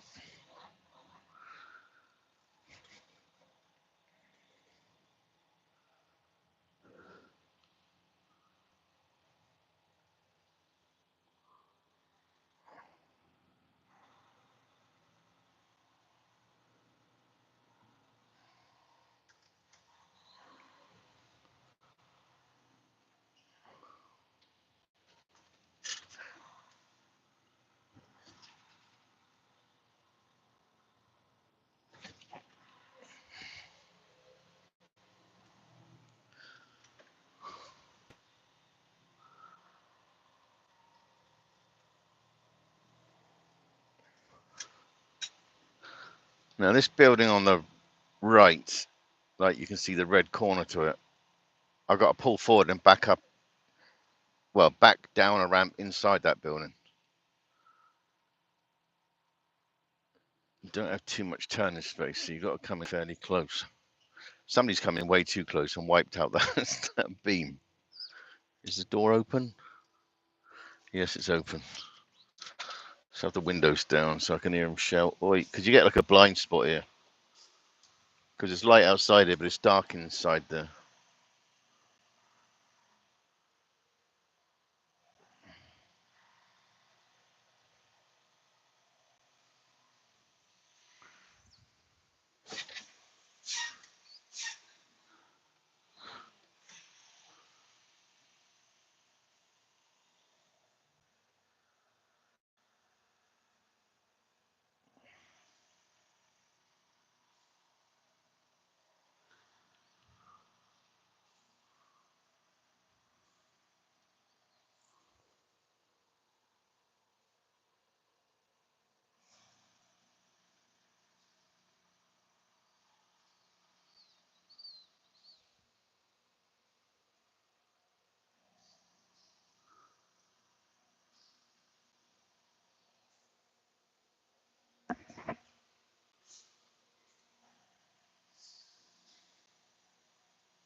Let me just check a minute to make sure I ain't gone too far. So you're going to have to bear with me a sec. I'll be back in 30 seconds.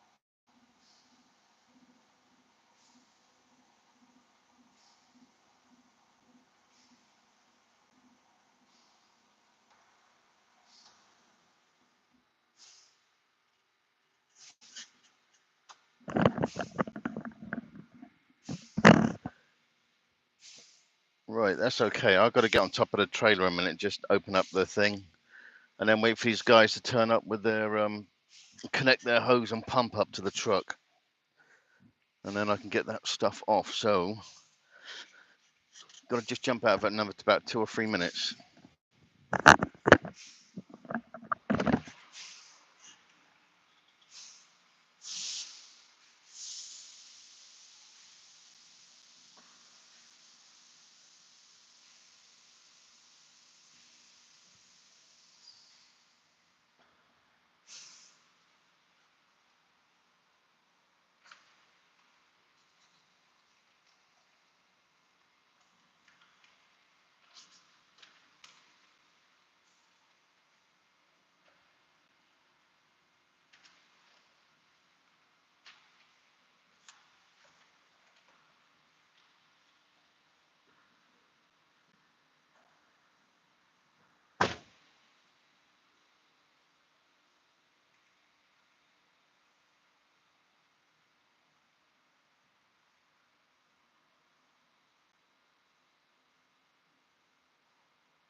Whew, right, I'm back.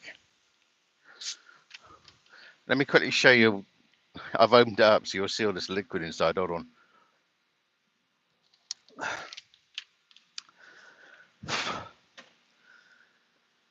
That's why you got to be fit doing this job.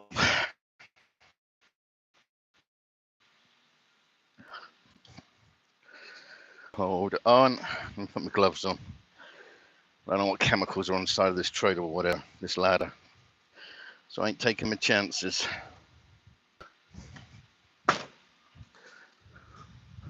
This is where you got to park in here. You got to back down this slope. But hold on.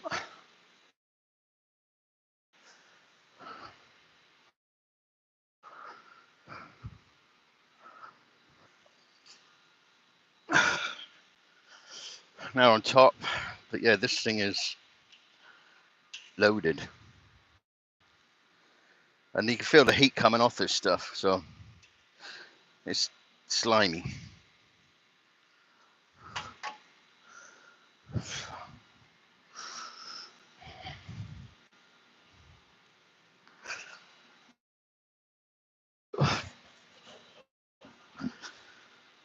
So let me put you back in the truck. Because there's a guy I need to see in a minute.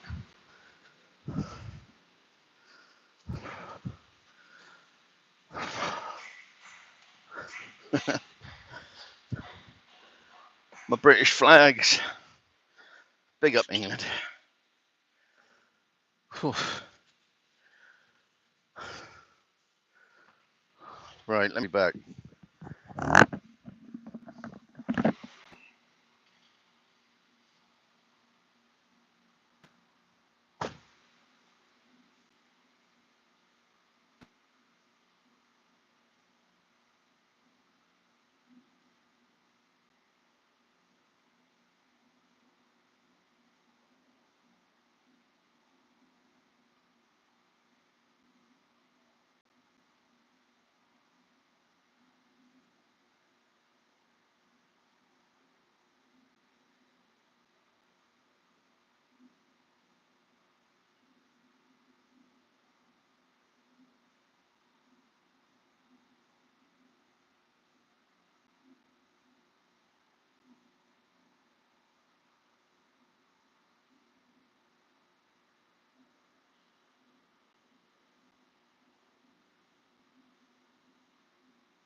Okay, I'm back.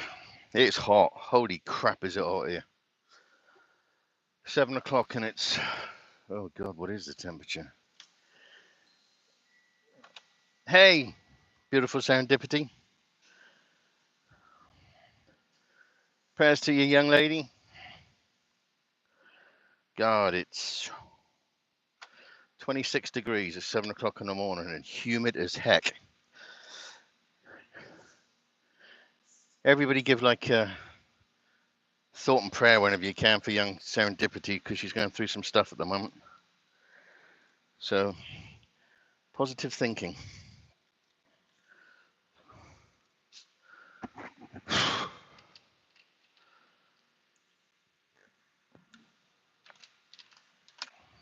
He likes my t-shirt. I've got my Rolling Stones t-shirt on today. Big up Jagger and the boys. And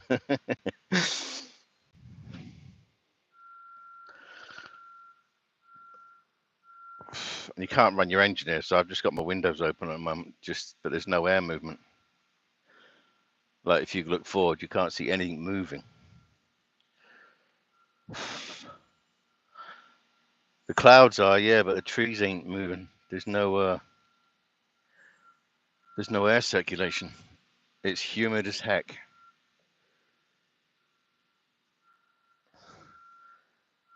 Oh,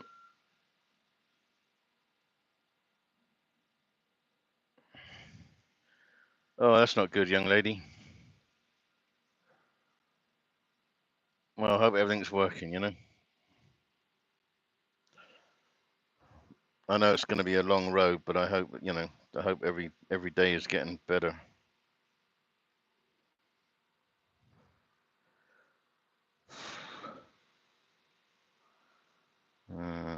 Temperatures, report temperature 83.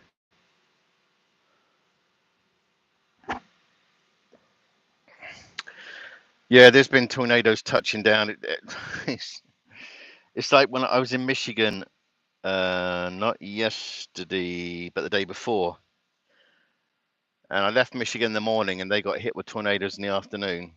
I got to Kentucky that night.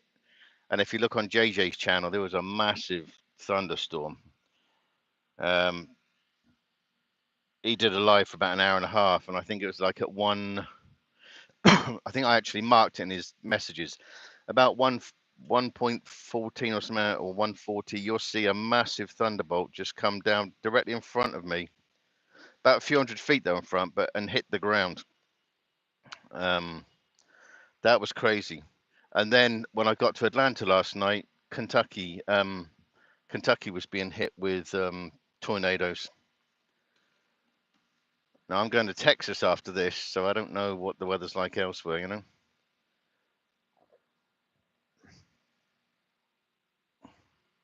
But it seems to have started early, the tornado season.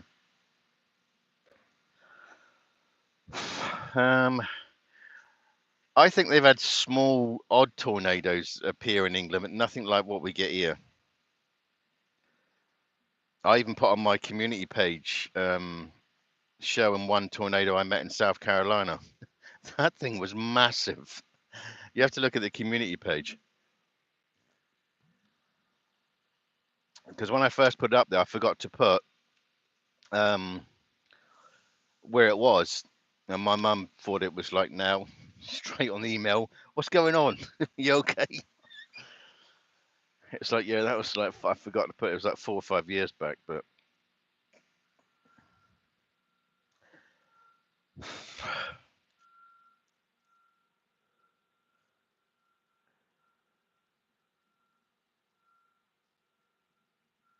26 degrees, that's British. I'm just converting it because you got British and Americans in here. But here it's like right now it is, let me see. The guy probably thinks I'm starting the truck up. It's 82. So 82 degrees here. To convert it back down to British, you take off 30 and you divide it by 2. So we'd have 82 minus 30 gives you 52, and then divide 52 by 2. That gives you 26 degrees. That's what it would be in British terms. Because if I said 82 to somebody from England, they would think, okay. But if you tell them it's 26, they'll take it on the chin a lot more. Okay, Toga's being precise. But the rule of thumb, so it's more than 26. It's probably about 27 degrees and something like that. Yeah, that's what I was watching last night, Ryan Yule. And they were just touching down everywhere. It's just getting a bit silly. Yeah, have a look at Beautiful Serendipity. Have a look at my community page and have a look at the size of that tornado. I've met 2, but that was the one I caught on, that I kept on camera. The first one I met was in Arkansas. and I wasn't quite sure what it was first of all because I'd never seen a tornado in real life. But to see this thing twisting, they're just evil looking. I mean, they're so powerful. You can't mess with Mother Nature. It's more powerful than we can compete with, you know. But it was flipping huge. But I got a slow run from here to, how many hours have I got left? 8 hours. Which way is that going to take me?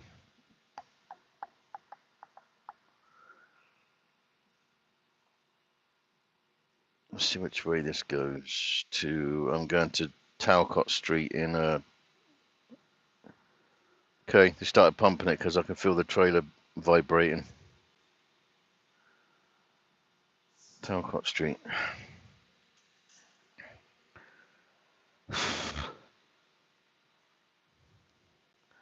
Da, da, da, da, da, da.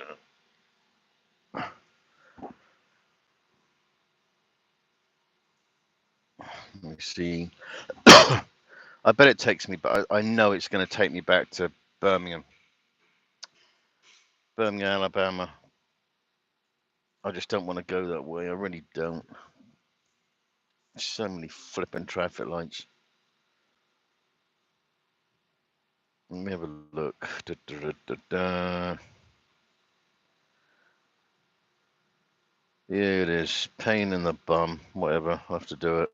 Who cares? Hold on. I-10? Maybe not. Did I just read this wrong? Take the second left onto Jeannie Stewart Boulevard, right?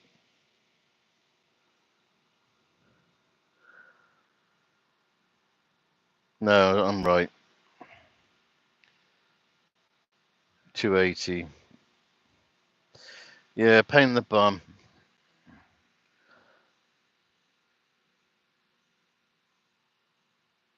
Yeah, they had some bad tornadoes in Oklahoma the other day, and there were 7 people died in that one. Because like I say, it's just the strength of those things. They can pick up even a loaded truck, you know, and take it out. They are just crazy.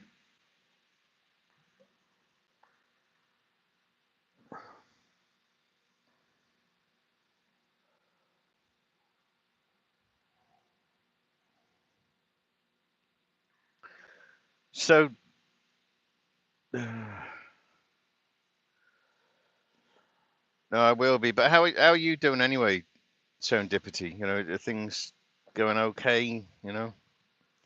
Hey up, Tennessee. Tennessee trucking who doesn't truck at the moment. Should be Tennessee HVAC. HVAC. How you doing, fella?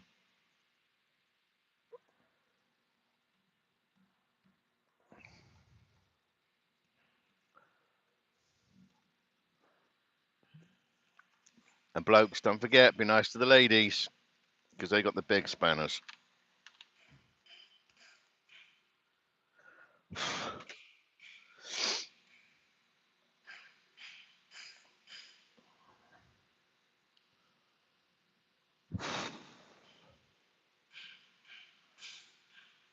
I got to sort my iPad out, my iPad Air. God, that weighs like nothing. I mean, when iPads first came out, they weighed like a brick.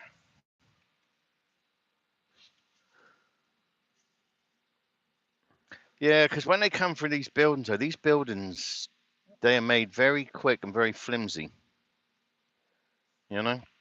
So when they get wiped out, I mean, they get wiped out right back down to the foundations because there's not really any, I don't know, it's just not a lot of strength to them, you know?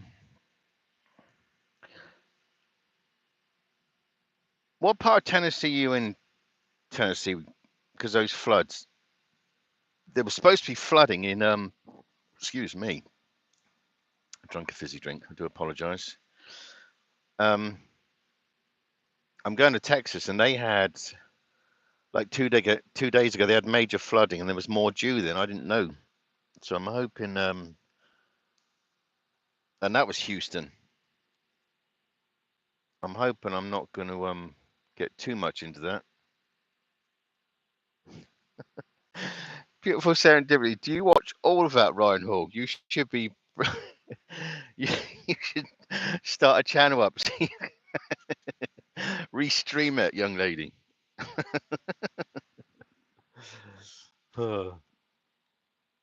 It's a lot different, isn't it? Because if you think about it, Ryan Hall is like, or is on YouTube, and you look how technical his weather thing gets compared to, from what I remember of like the British weather news. You know, when they would show you it, it was nothing like this, where it gets really high tech. Unless it's changed over the years. Because I haven't been in England for 9 years, so. But yeah, it's very different. It's very precise, you know.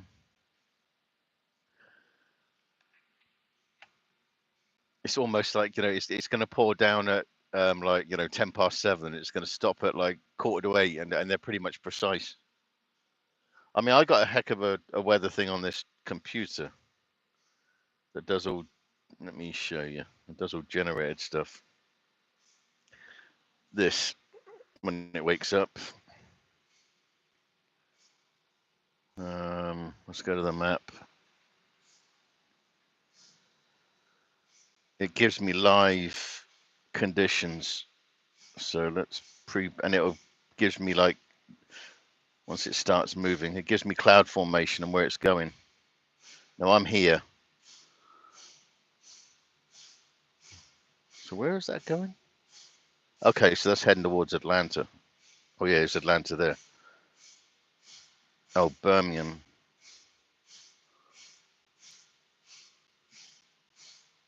Oh, we're all right because we're going that way. But there's a heck of a. That's Huntsville. That's Huntsville, Alabama. So that's going towards Tennessee. Yeah, I hate to let you know, Tennessee, but there's a big thing going. It's going to be clipping Atlanta, but going up to Tennessee as well. You got more rain coming and more rough. Oh, a lot more rough stuff coming. Morning, Migsy. Let me turn that off. So it should be good weather going back down to Texas, which is a bit of a godsend. Unfortunately, for it's not for others. But Toga Migsy is from England. Beautiful Serendipity is from England.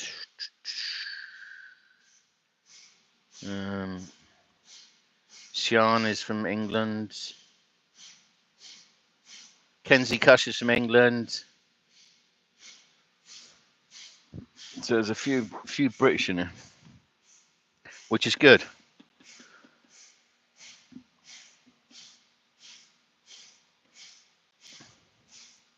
But if you look at, and I've told her before, if you look at Beautiful Serendipity's emoji, she's got the most striking eyes. I don't know if you can see from whatever thing you're on, anybody, but she has the most striking eyes.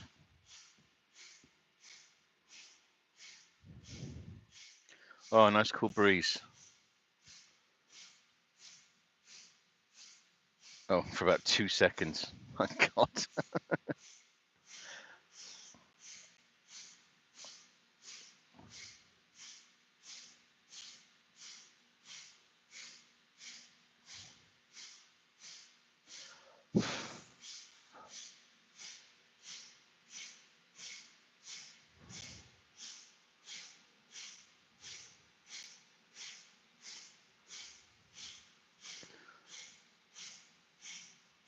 Oh.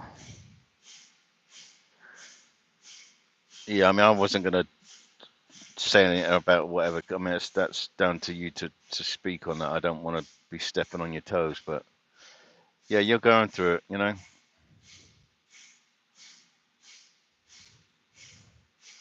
Hey, Edwin. I'm in Chicago, Alabama. You got a ton of crap weather coming your way. Well, it's going to clip Atlanta. I'm not sure if it'll catch Macon, but it's going that way. What you see in front of me is what is coming your way. That cloud formation, but a lot worse, a lot heavier. I'm going down to Texas, so it looks like I'm, in theory, avoiding it.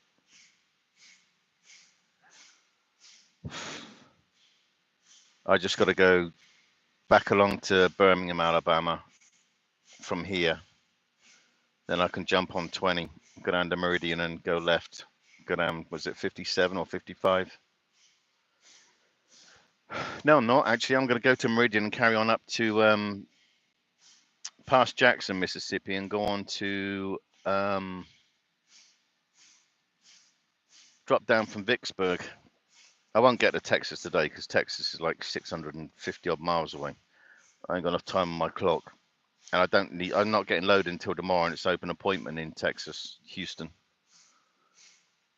So there's no rush. I was going to do my washing yesterday, but I'm going to leave it until I get to Texas, get everything washed, do all my bed sheets and stuff because I got an easy. I don't get offloaded till Monday, and it's only like 700 miles to Kentucky. I'll be there. Well, if I'd raced, I'd be there Saturday, but I'm not. I'm just going to take it easy Saturday and Sunday. Stuff the truck up with a ton of food and cook while I'm outside because I think the weather's going to be good. So I get to sit in my deck chair in the sun. Just get out a bit more. There's a couple of things I want to sort in here because I want the fuse is blown to my CB. So I need to get that thing out, which means you've got to take the glove compartment out to get to the fuse box and then change that fuse. Then I've got my CB back. Not that a lot of people use them now, but it's always handy when I'm at plants where they want to try and get audio.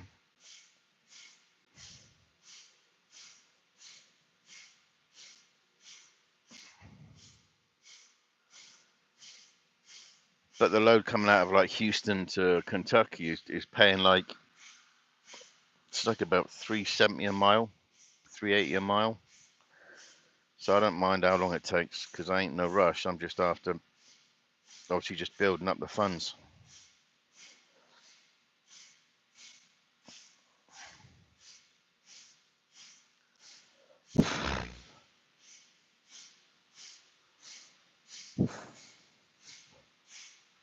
It's just the humidity here. Humidity is crazy.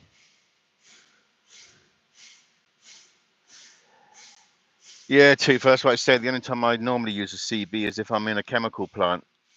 Sometimes if you're, staged, they want to just call you.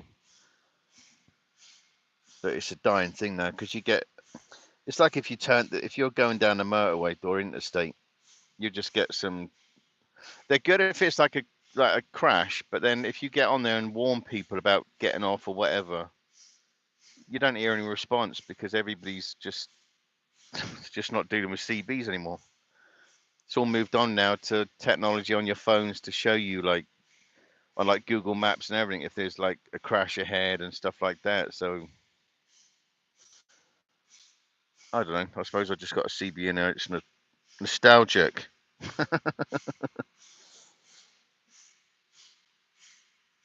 I just got a Uniden Bearcat 880. But it won't take long to get it done. But like I say, I just haven't rushed to do it because it's who's using them? Not moi.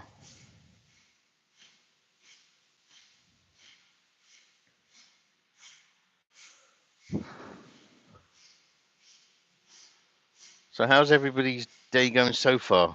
Day, morning, afternoon? Who knew?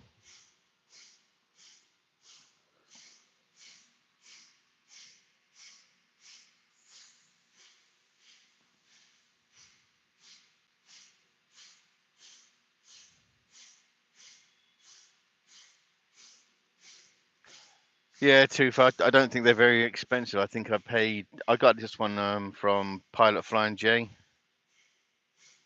I think they were aren't they about $70, $80, $90 maybe tops?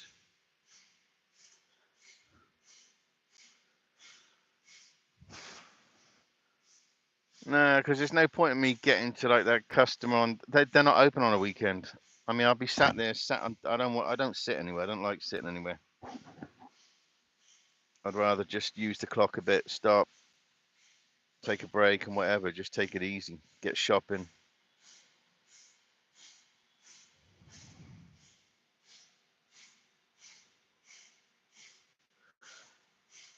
Right, that's what I said. That I know that there was like looking at the weather thing on this computer. It just shows your predictions of where it's going, and it seems to be coming across. It's coming across from here now and going out like into Tennessee, Atlanta, and stuff like that, and obviously coming down a bit your way as well. Oh, is it? Oh, Canada. Okay, no.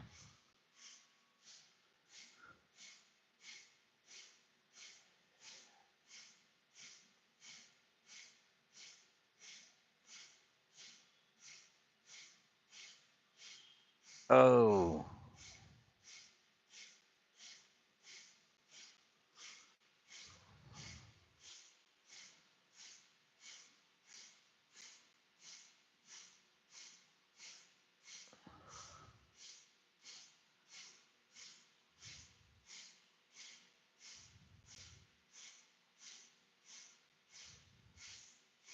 what part in England are you in, Serendipity?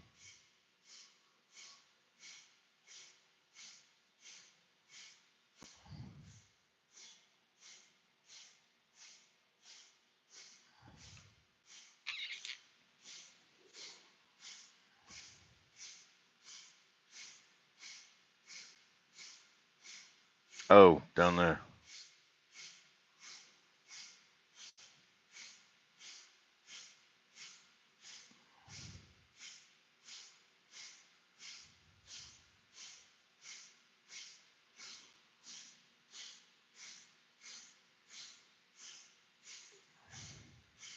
Hmm.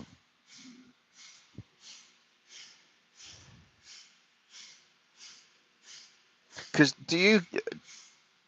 are you in contact with Princess at all? I mean, I know I see you chatting on through the channels, but obviously,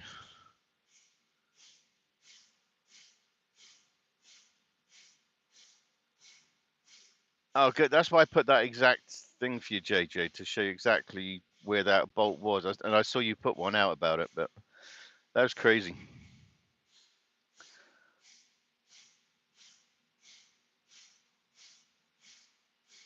Yeah, so beautiful. Do you keep in contact with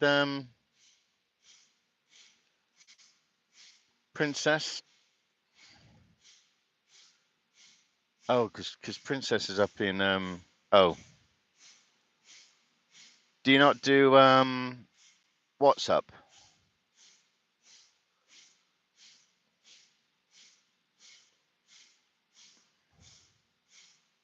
WhatsApp, however you pronounce it.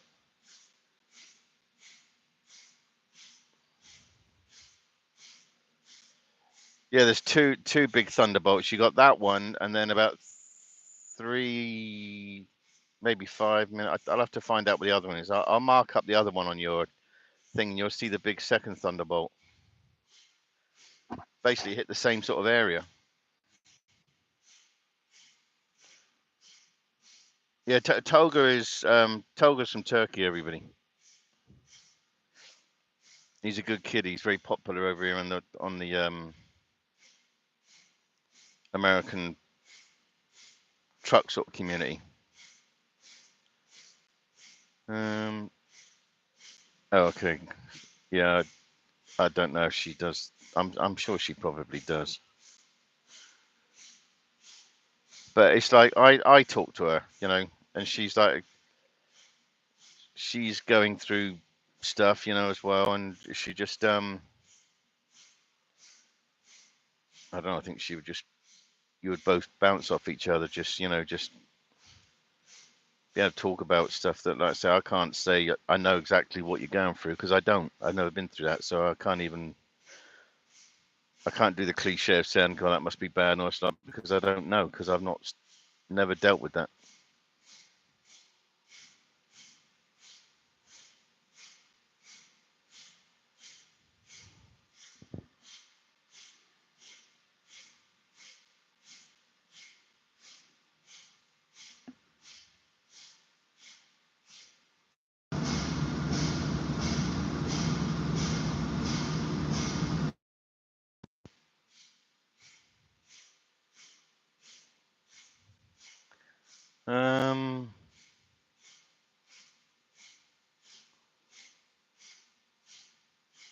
Do you? Oh, hold on. Snapchat, Facebook.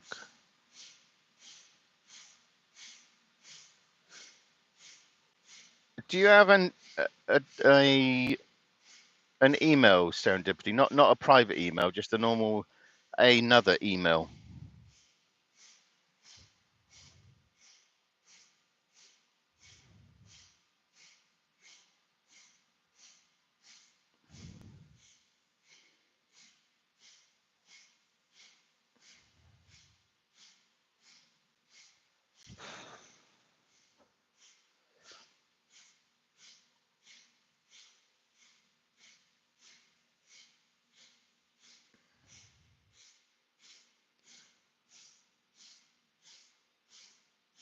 See, I would come off of this and contact her and say, could she come into the chat?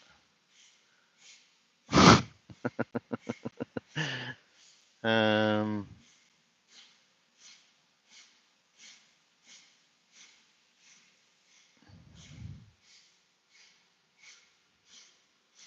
I don't know if there's anybody else in there that has contact with Princess, because I don't want to come out of this and screw up anything, because I'm not I'm not good at technology. If anybody else has got Princess's WhatsApp, if they could message her, just say, could she just jump in this live a minute, and perhaps there's a way that she could give out something without giving. I don't know how you find her stuff on Facebook and whatever. I know she's on Facebook. I've heard her say that, but I don't know how you find her. I don't know if you find anybody on Facebook because I'm not on there.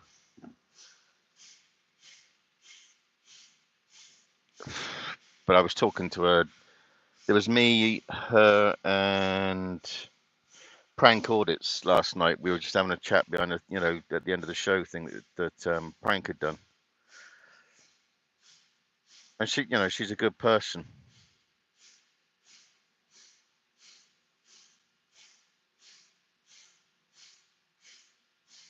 Oh, I'm so sorry.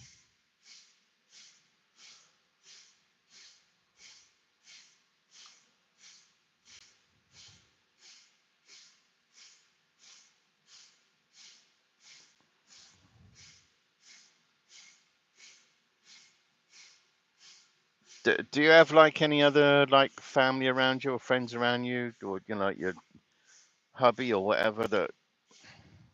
Because I mean, you need people around you, because you need people around you. Good people that listen and talk and whatever, whatever time of day, night, you know. Because you are definitely going through the grinder.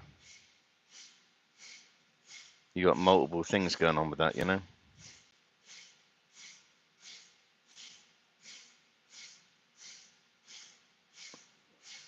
I mean, strength to you.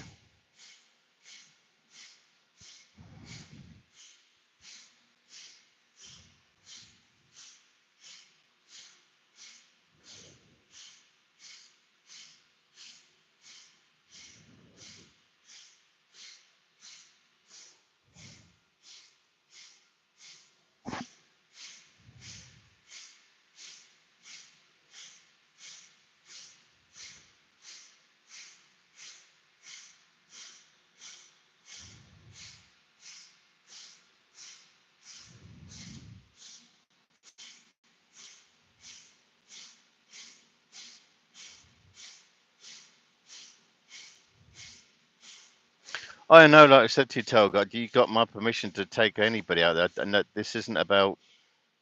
This should be just a safe chat area for people just to talk about and not feel intimidated or anything.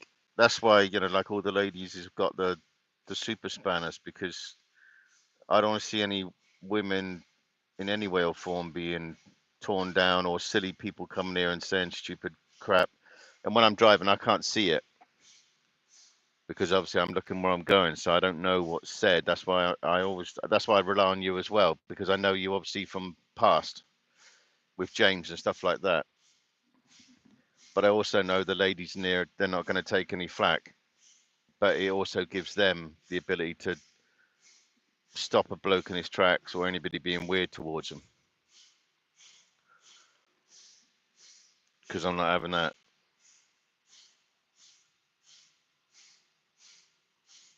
I don't find stuff like that funny.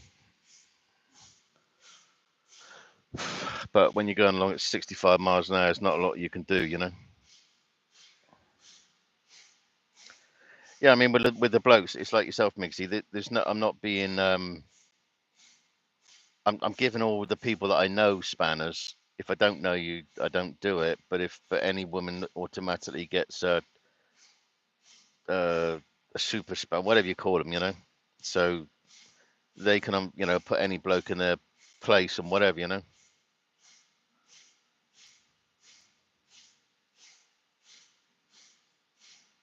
Oh, well, that's good serendipity. I wasn't sure, like I said, I didn't want to get too into it, you know, because I mean, on these sort of things, you should be able to discuss stuff and not have to worry about being carved up. Because like even you had somebody giving you issue over your things, which is just mental to me. Same with Princess getting like she got to justify everything, which I just find absolutely crazy. That you have to justify it and put stuff out there to confirm that you're not a well person when it comes to, and which is just, well, like I said, I ain't gonna get into it. It just blows me away that we get such stupidity stuff like that, you know.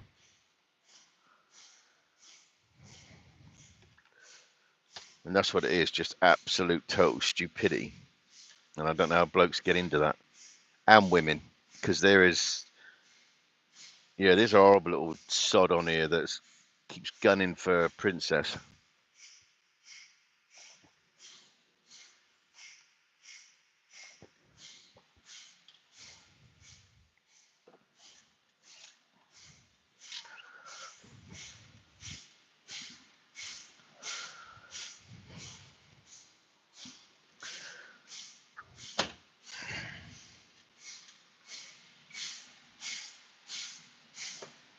Oh, I lost me bloody orange juice lid. Where the heck did that?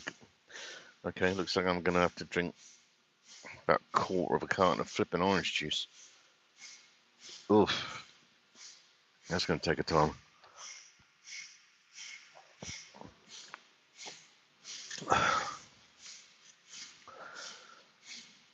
When you're having this treatment, though, serendipity, you obviously go into the hospital, obviously.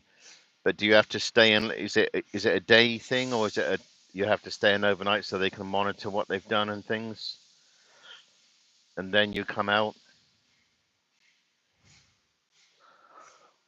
And are you allowed to say how many children you fostered over the years? Because if you can, blokes, you see the number. No, you don't need to do that. See, that's what I'm saying. That there's weirdos that force people like yourself to do that. That's a sick person that makes you feel that you've got to do that. You know. See, 48 kids she's fostered. So big up Serendipity. I was going to say your name then. Sorry.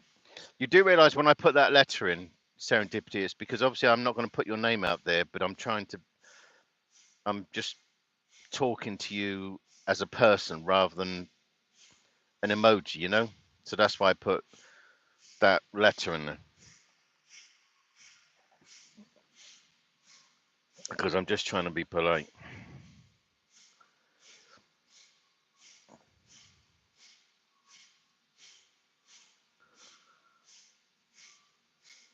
Yeah, YouTube over this side is getting coming from, I mean, the American channels, you know, with James's channel, yeah, that would go off the rails a bit.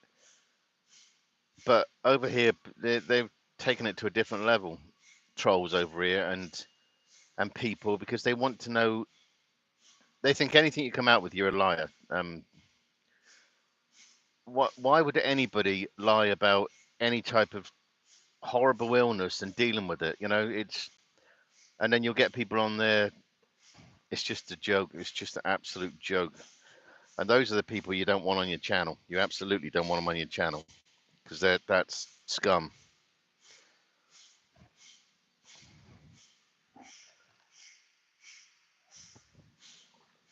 Oh, this is a lot of orange juice. It's got lots of vitamin D. I like to try and take my vitamins. I tried to be. Tolga's definitely a gentleman as well, though. That's why he's doing what he does on there, and that's why I gave him a free reign to do whatever he wants. Because I know he's a good person. He ain't gonna take no silliness. Because my channel is not it's not monetized or anything like that, nor will it ever be. Because I like to be able to say what I want or say what I'm thinking, play what I'm. That's why I like my videos. It's got British music. Sorry if there's any Americans here, but I obviously always play British music because I'm British. But yeah, I want people to be able to say, you know, but this is definitely a safe spot, like JJ's is. JJ's is going to obviously be bigger because this is a different thing. That's a monetized channel, stuff like that. And I'll go on JJ's, I'll go on Torb's, and I'll go on Jamie's. Um, and I'll put the screen on like this because sometimes people want to see. It's like if you go onto Jamie's, sometimes you get a load of people in the chat. That's one conversation. Then you get the people on the panel. That's another conversation. But when people are on the panel, sometimes it's just like just seeing all these emojis. That's why I always put my screen up live because some people say they like seeing a different thing like that, a different view of what I can see, you know, within reason. But if anybody said, "Oh no, I don't want that on there," it's not a problem. I can just turn it off. But I'm just trying to bring a bit more interest. What's going on, you know? But that's what we do over here. Sometimes we'll go on to channels, done it on James's and stuff like that, where you'll go on there and there'll be 3 or 4 truck drivers where they're live, you know, but we're still talking.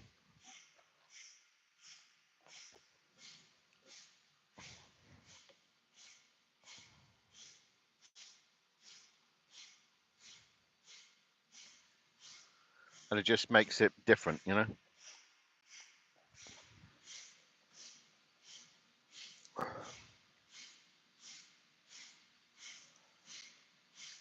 But I know I've got one major hater in that community that guns for me, and I just don't know why. I've blocked him, and he even came in here a little while back, which I was quite shocked because I thought he was blocked out of it. But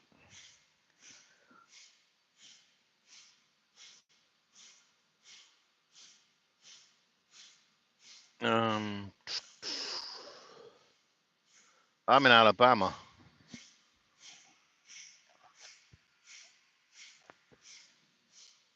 Oh, drinking a lot of flipping orange juice. Oh, I love orange juice, but this is a lot of orange juice. Maybe I could put it in here. I just can't drink this amount of orange juice, so I know I can't do it. I know, I try watching them on Rumble, but Rumble, I don't know, it's just not the same. And I'm sure James doesn't like it too much on there because when he was on YouTube, once he was in the swing of things, he was on a lot more and stayed on a lot more. But now it's sort of like, now he's on that Rumble. I very rarely get notifications or anything. Um, so I don't know. I just mess around with YouTube and that's it, you know.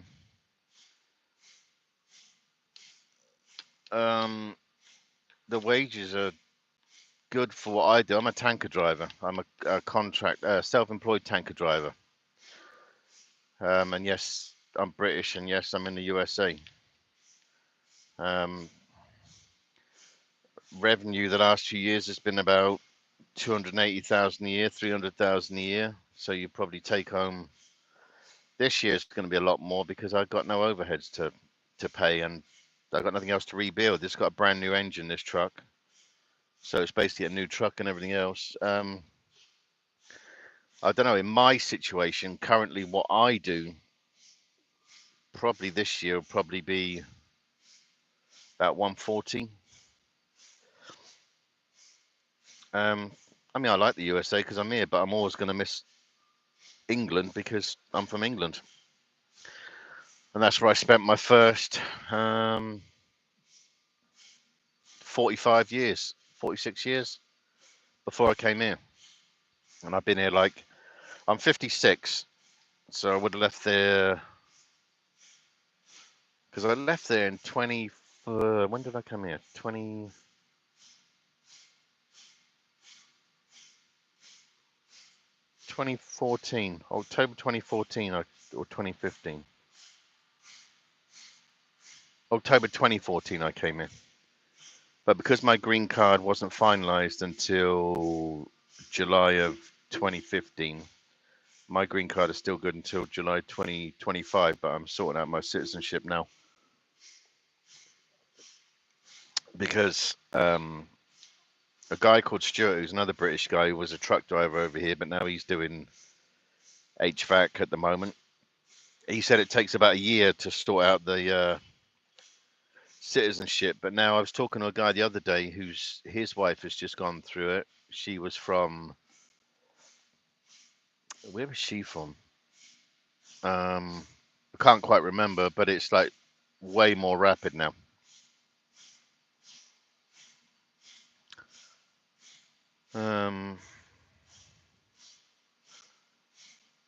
Truck driving is very different over. I'm a CDLA, which is exactly the same as Class A.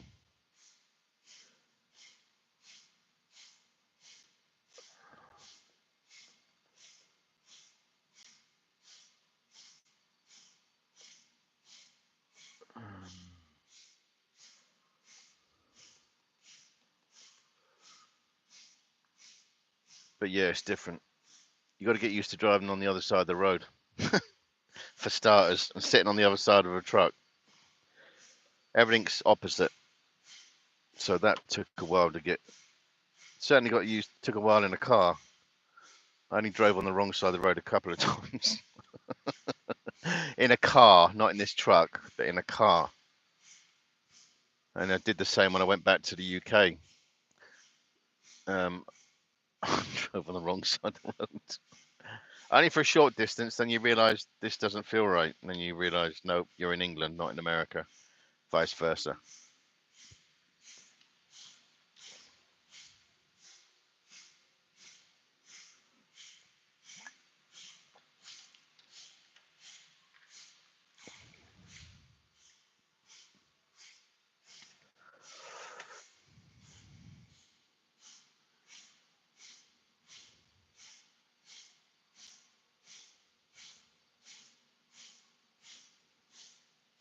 Yeah, we have to take like once you got your driver's license here, you got to take like a healthcare thing you got to get a health card. Now the problem is the last time when I went, God,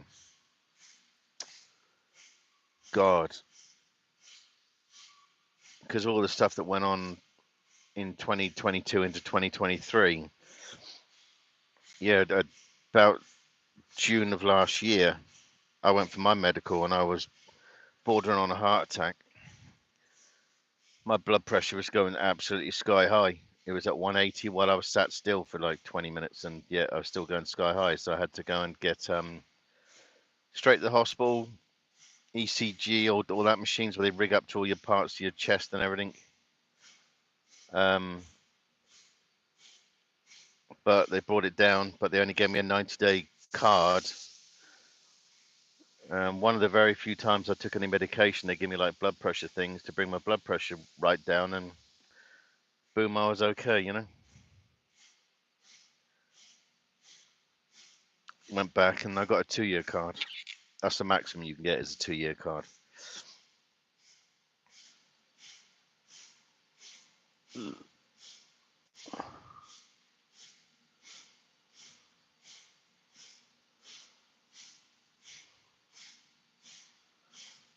Ooh. My God, young lady, you really got to.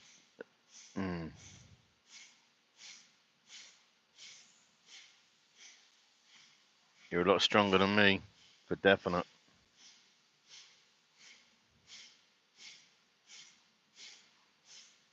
Oof.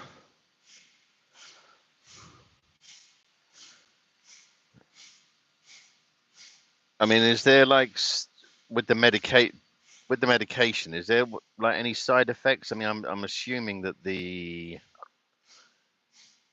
radiotherapy doesn't that make you like very tired and stuff? Am I right or am I wrong? But I'm sure there's the concoctions of that must have some effect on you. Tiredness or your immune system or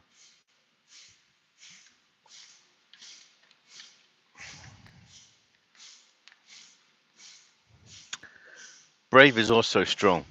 You are strong. You need to remind yourself. But Brave is like I say, you're more brave than I can be.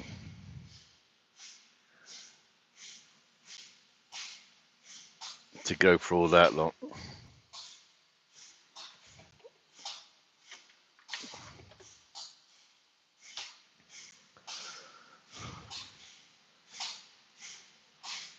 And do you sleep well, or is your sleep pattern like all over the place because of, I don't know, I'm gonna imagine it must be.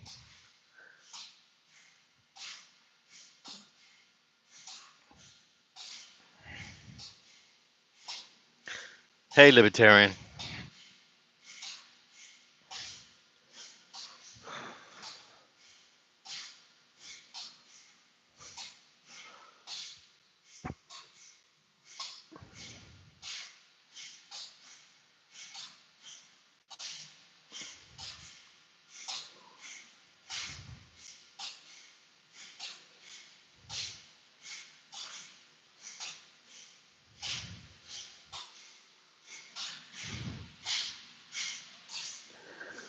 Let me just jump out for 30 seconds. I just want to check to see how empty that tank is yet.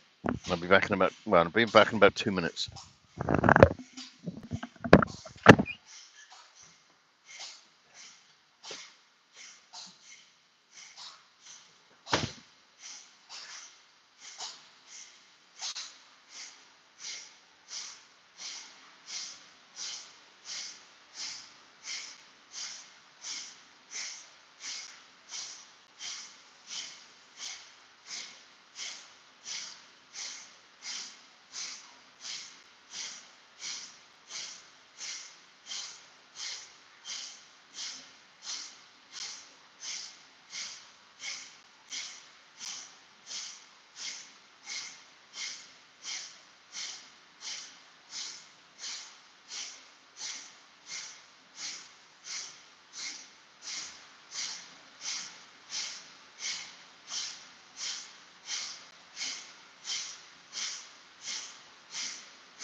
Right, it's half empty.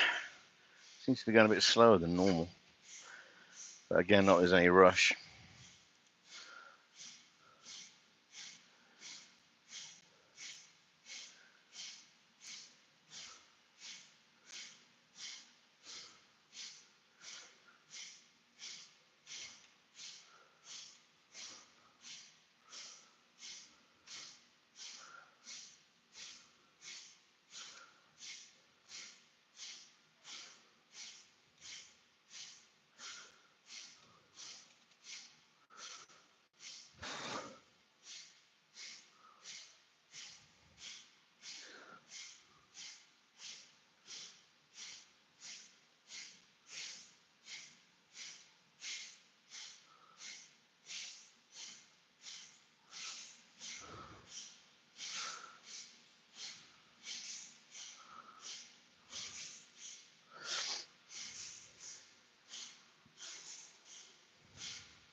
Well, prayers are definitely out there for you, Serendipity,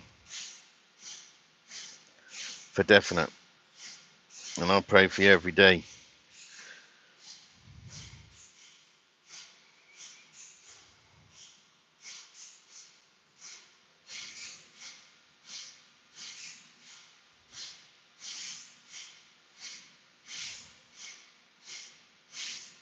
Absolutely.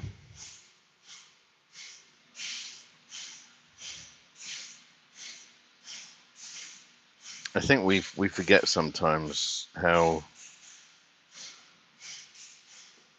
much other people are going through. You know, we people like myself. I think, oh God, I'm having a bad day. No, I'm not. You know, when you think what some people are having to put up with, and then it's like you probably get. I'm not surmised. I'm just saying you probably get really mad or really annoyed because it's like, why you think yourself, you do such good things to the world, and you then something like this happens, which is god awful, and you must think, well, why me? What? Not that anybody should have it, but it'll be like, why me? And I don't think it's a selfish thought. It's just, why me? You know?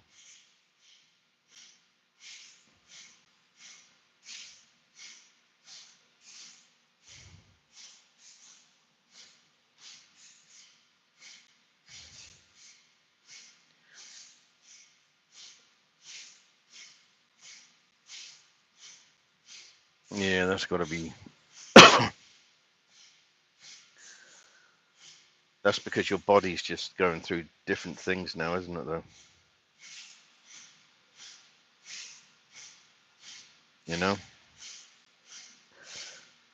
not just the medication, but obviously things are changing, and because of the medication stuff out, so you got all different things going on.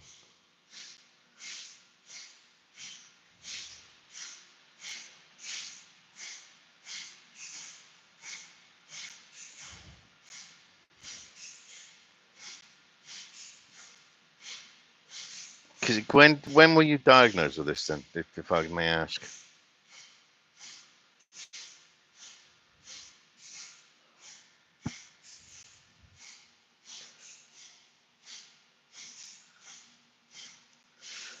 I'm coming back to England in August, but only for like a couple of weeks, just to see my mum and my brother. And I think there's a couple of people that want to meet up, so I'm coming in through Heathrow. Um,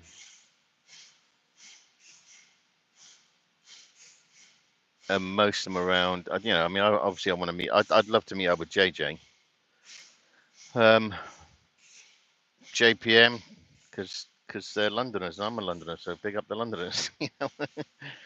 And there's somebody else I'm possibly meeting up with. Um, but yeah, I want to get back to that. You know, I never really had that. Well, no. When I say I never had that opportunity, I could have made that opportunity. But being the circumstances I was in, no, that wouldn't have made. And I was only ever seeing my family through a video screen, you know, and I had to watch my brother's funeral through a video screen, and I don't recommend it because I didn't see his passing coming.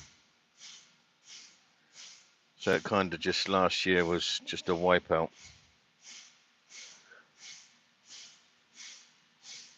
But I'm getting back on top of stuff now. You know, I can talk about it now about my brother.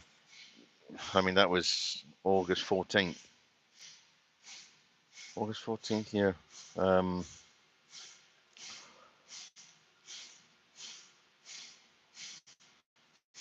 yeah. Wow, 9 months ago nearly. Christ.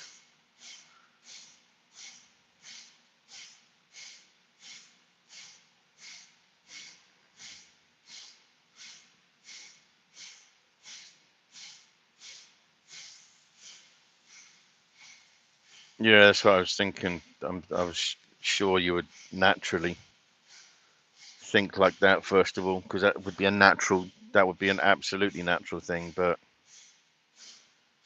yeah, like you say, there's nothing. Well, I don't like saying that, but there's, yeah, like you say, you just need to focus on family and the here and now. You know,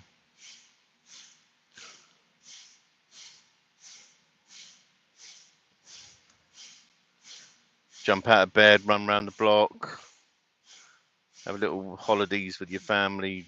You know, little breaks or something if humanly possible.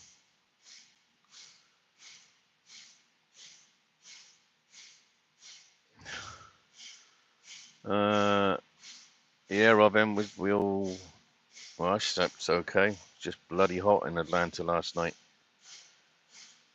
Very, very hot and humid, and even 9 years being there, I still can't get used to that because I spent too many years in England.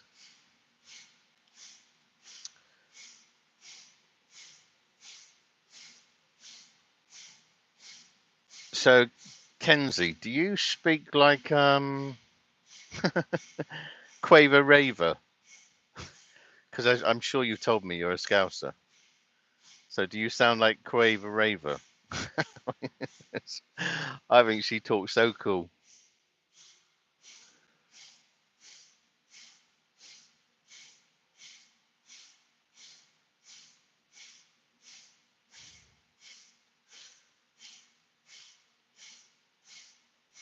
Wow, yeah.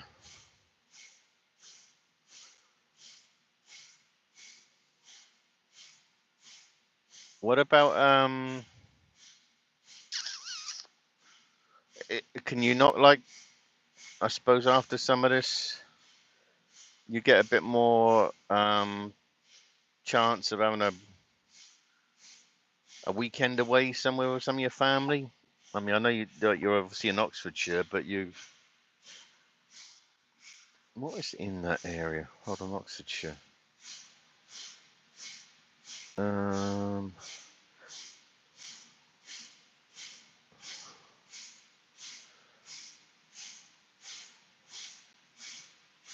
yeah, just time away, you know. Well, not, not in masses, but just times. I know you said like your family's come around to see, which is absolutely fantastic. But I don't know, just getting out sometimes, maybe just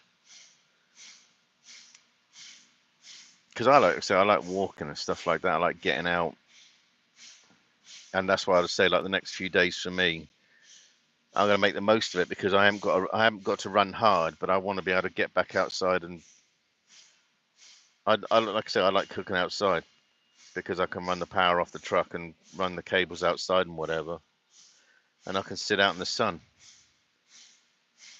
because I've got to get rid of my driver's arm because my left arm is darker than my right arm because it's the one closest to the window. So,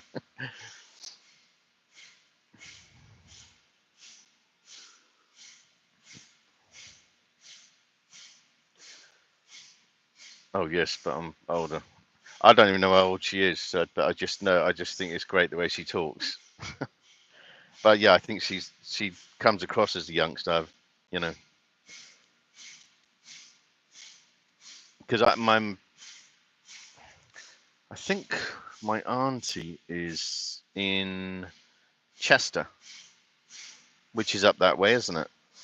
Chester would be God,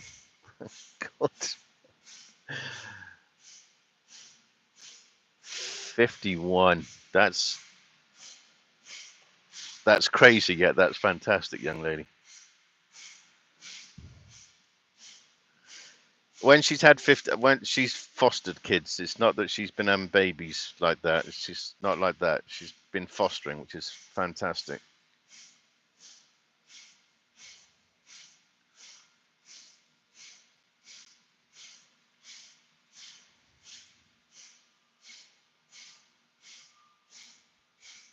Because I think if you had 51 kids, that would, yeah, that would.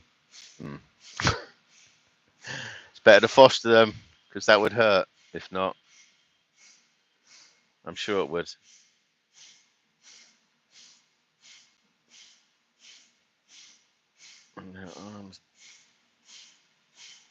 What? Do you remember whatever accounts back in the time? Maybe you can. Oh, I know what you mean. Yeah, no, the problem is, it's like when you're driving along, it's like I got like armrests on these chairs as well, like this. So even with the window closed, you've got your arm like that. So now I've got this darker arm.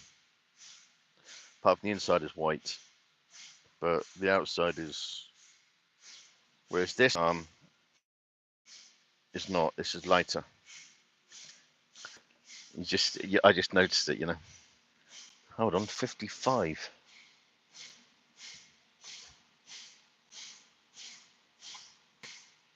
Flippin' heck.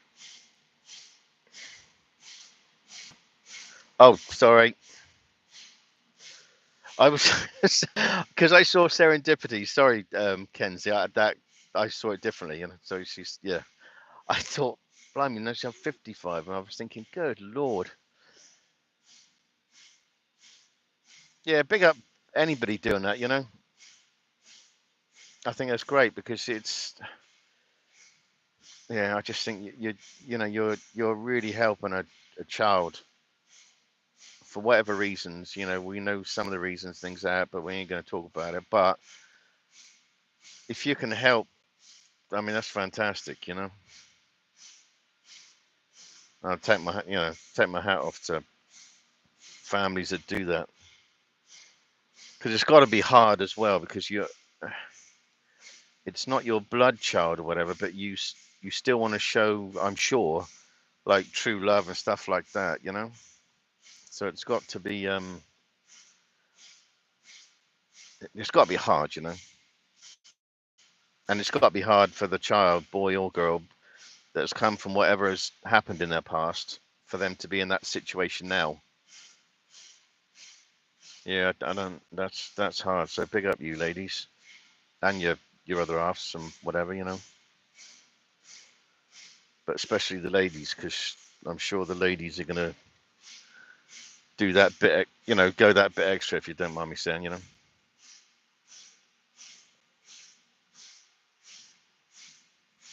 Yeah, big up to your mum, Kenzie.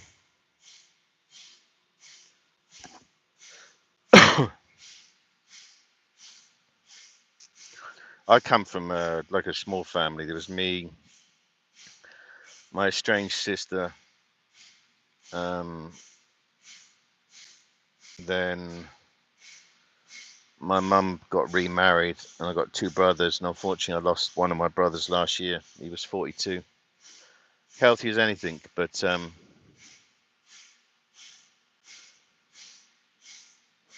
yeah. So my little brother's gone. So now I've just got my mum, my brother, and my cousin. And I met my cousin came over last year to New York, and I met her in New York City because we have a yard in Keysby, which is in New Jersey. So I left this truck there, jumped on the train. 45 minutes later, I'm walking out the other side out of Times Square. Yeah, that's what I'm saying, serendipity. Like you're saying, you cried to it because it tugs on you, and then plus, obviously, unfortunately, some of the stories that they've been through might have been horrible and whatever, and then you get to hear all about that, so it takes its toll on you as a foster parent because you've got to compartmental that what they've been through, and you're trying to turn it around in a positive spin, like not spin, no, that sounds awful. You've got to turn it around in a positive manner and build on that, you know.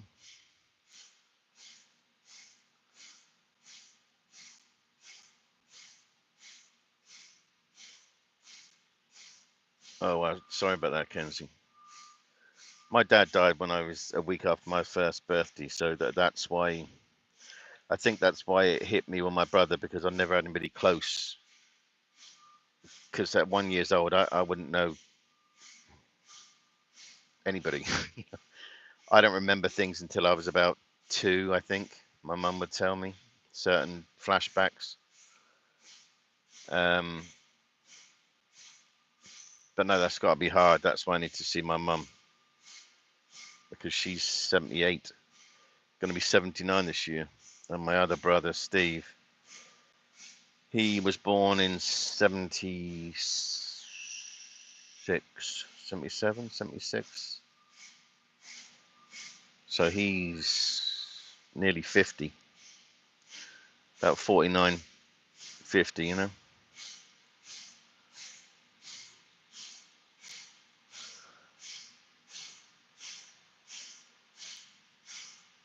Yeah, I mean, that's a good, it's like with me, serendipity. It's like, the way I look at it, we get one shot at life. You've got to make it count, and that's what I always go by. I don't want to be that horrible person or whatever. You know, you try to be as good as you can be, and the way that you're brought up, and you pass on that.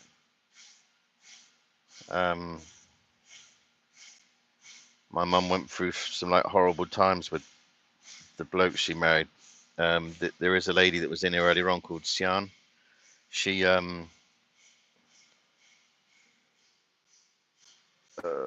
no, she put it in the chat. She works around that situation. She works voluntarily, but that guy was hitting my mum. So you tend to see stuff, and I would never want to be a person like that. So that's why I've got a very different take. That's why I've got respect for women, because no bloke should ever strike a woman, ever. Because that's not a bloke. That's a scumbag. I'll be back in a minute because he's just finished this pump off. So give me a few minutes and I'll be back. Talk amongst yourselves, as they say.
Right, I'm done. Let's go.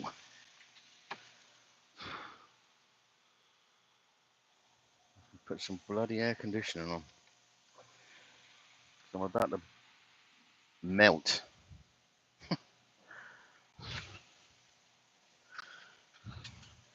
Yeah, you got to get used to me moaning about the heat, because I don't moan about anything else, but I do moan about the heat.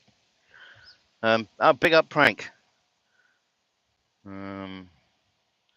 Well, you're not going to have to talk amongst yourself, because I've got to start driving, and I can't see and I can't talk to yourselves while I'm driving. So let's go.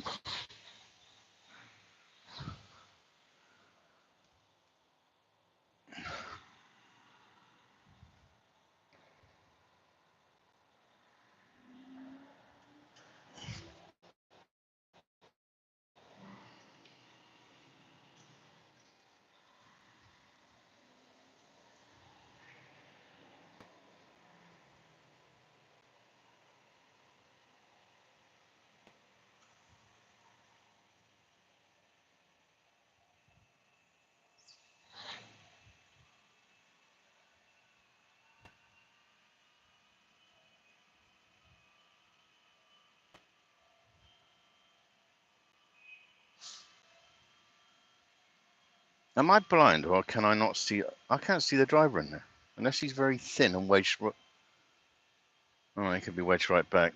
I thought it was a ghost.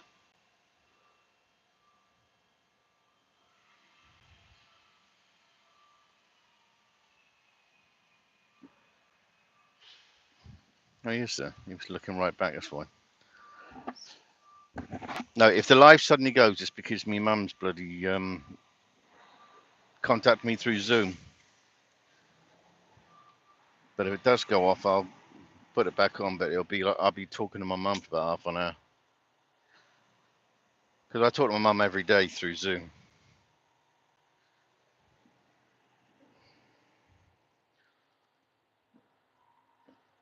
And sometimes I lose reception through here because it's, I don't know. Like I said, it doesn't like AT&T doesn't like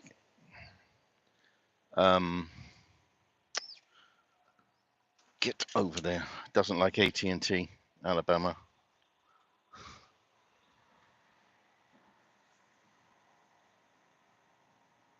They use they'll flash a torch in that little window in front. They flash a torch when they've got your weight, because I don't know. They like flashing torches.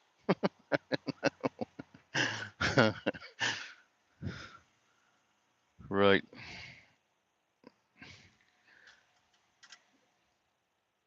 Oh, let's go up by bloody 280. I know I'm gonna have to go up there. I'm not looking forward to that, but go on, torch, torch. Can we have a torch?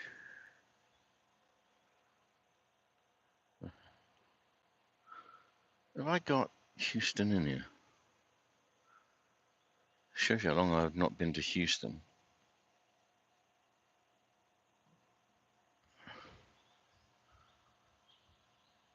Okay, I've got nothing in there. Shouldn't. My weight is 34,180. They got a new guy in there, so he's learning.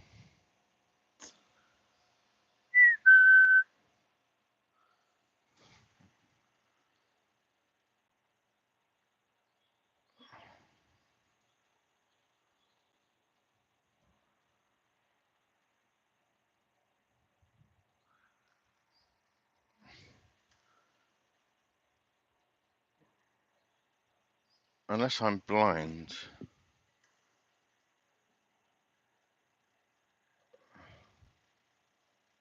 I can't see anybody flashing a torch. And yet, if you look, the weight on the left is static.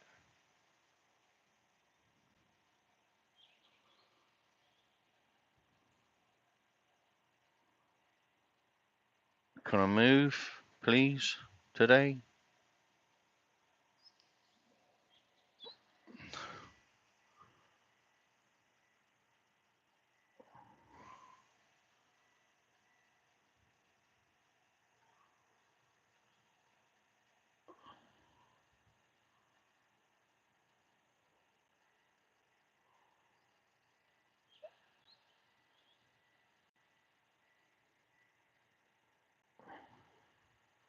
Come on.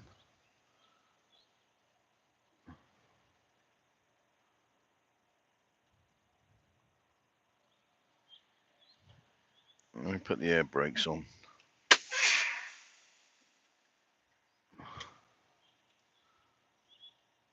Just so they know I'm waiting.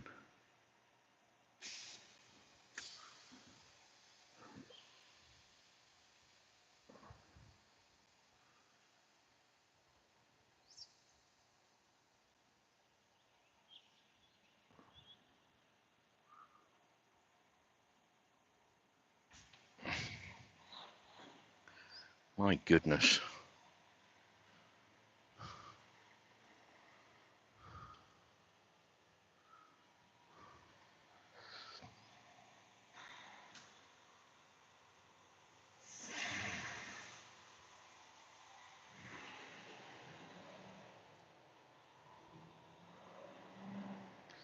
Right, let's get out of here.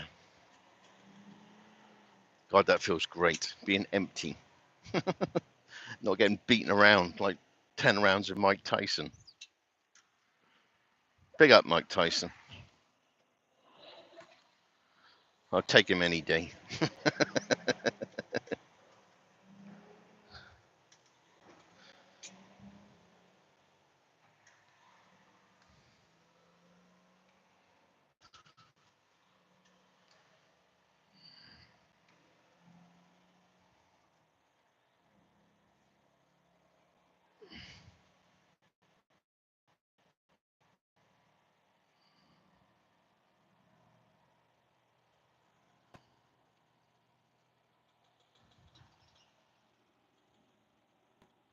Well, they're on a barbecue down there.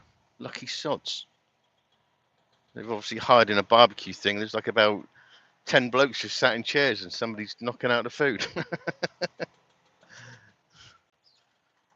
Yeah, I might need to do that.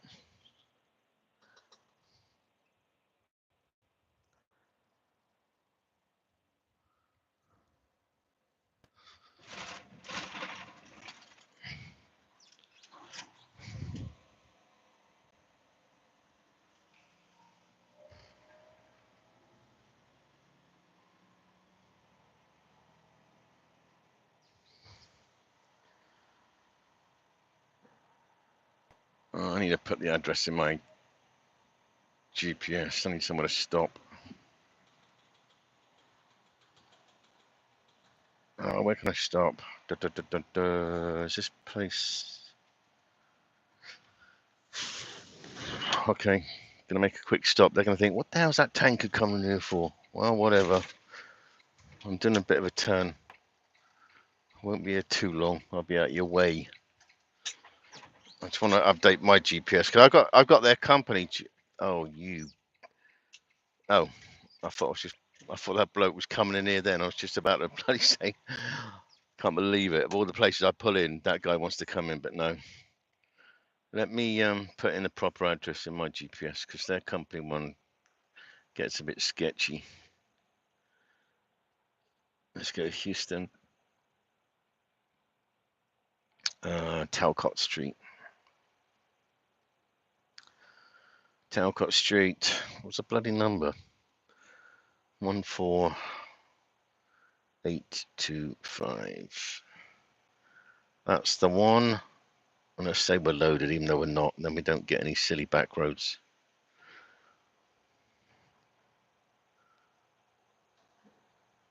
Okay, it's not doing it. What is going on? Here we go.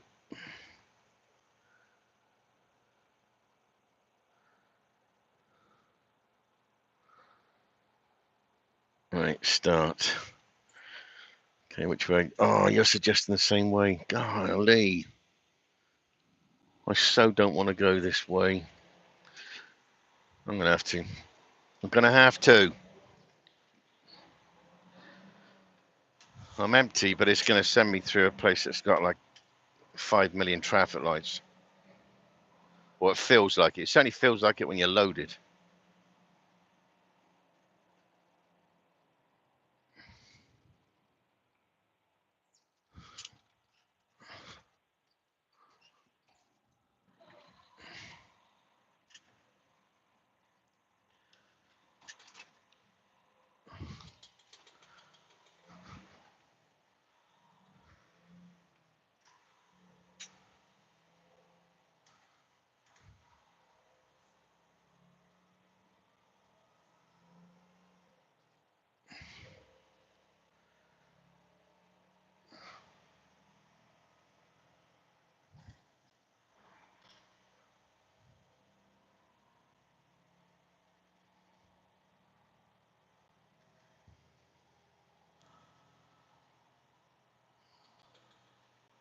in half a mile, turn left onto Jim Beaver's Highway. Speed limit reduced ahead.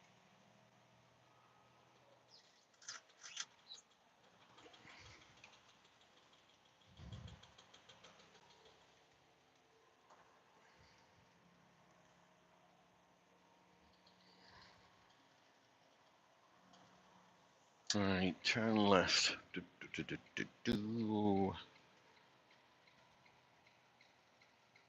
That should be all right. I think I'm worrying about nothing, I suppose. Turn into first left onto Jim Beaver's Highway.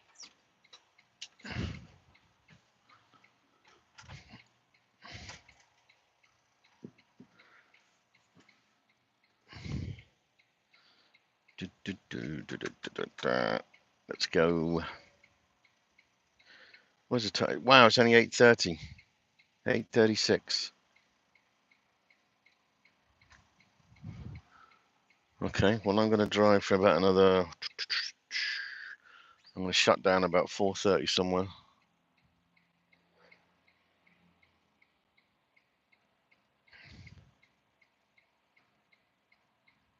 Where's that going to be? 8 hours. It's going to be Mississippi. Because if I go down through Vicksburg, yeah, I'm going to be stopping in Mississippi somewhere. Big up Mississippi.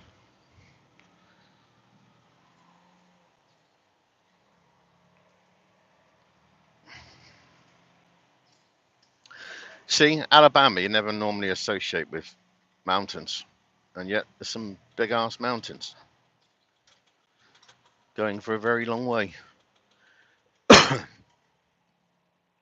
Even Texas has big, yeah, even Texas has big ass mountains.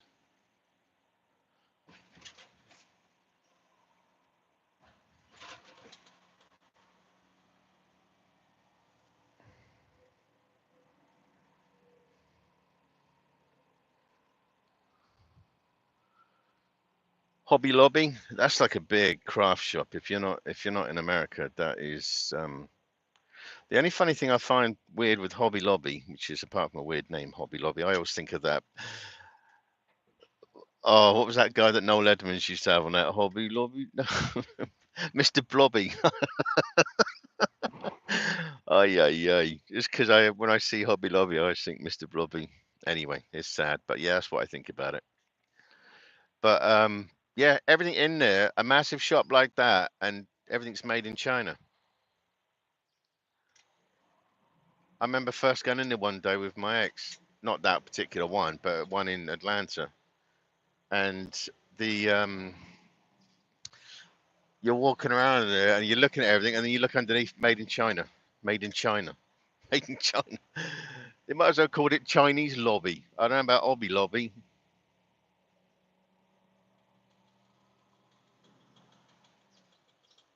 This is only like this is part of Sakauga, but it's only like a small town, and then we get onto the streets. You only got to be careful, as you get a lot of sheriff's department and state troopers out here, and they will hold you to that speed limit. Like speed limit's 55 miles an hour along here, and you better hold 55 because I've seen a fair few of those coppers just dotted along there, and they will nick you on you. And I don't know points and stuff. That's funny as well because there is a lady next to me. She's got a kid, two kids in their baby chairs on the back seat, and yet she's on her phone, like down by her lap, because she thinks nobody can see. But obviously, truck drivers we can see where they got phones. She's got her phone, and she's looking at the text thing. It's crazy. You go to New York, and they got proper text stops, pull-ins where you, if you're that desperate, you've got to have that fix of making a text message. You just jump the lights, boy. But that's bad. Let's see if she's still on there. Yep, she's still on there and she's driving. Damn. Why don't you just pull over if you've got to do that, you know? It just seems dumb. especially when you got kids in there. Those kids have got to be about 2 years old, 3 years old on the back seats or back seat, but there's two of them in there.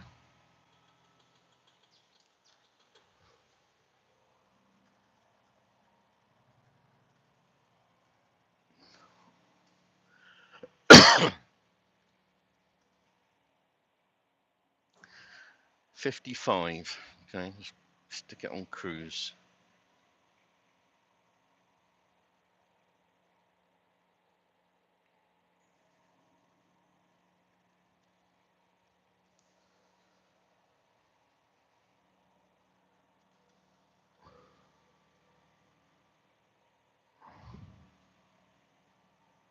Still 55? Yeah. Oh, 35 miles of this. 35 miles with bloody traffic lights in it and stuff. Once I get out of this, fine. It's I-20, which is like the M1. You just put your foot down and go. There's nothing in the way then. Apart from we go through Birmingham, Alabama. Could that guy go any slower? Yeah, go through Birmingham, Tuscaloosa. And then we cross into, yeah, Mississippi. Go past Jackson, Mississippi.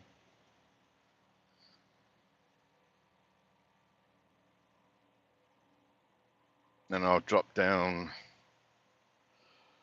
into Texas coming from Mississippi, getting a bit of Louisiana, and then boom, but that'll be in the morning. I'll get back into Texas because I ain't gonna crack out 689 miles. Not today. I might knock out about, I'm probably thinking about 400 because I've already done 170 from Atlanta to there. So yeah, I might knock out about 430 today. But I don't need to kill myself because like I said, it's an open appointment tomorrow and it's a easy run to the customer and it's going to be there early. So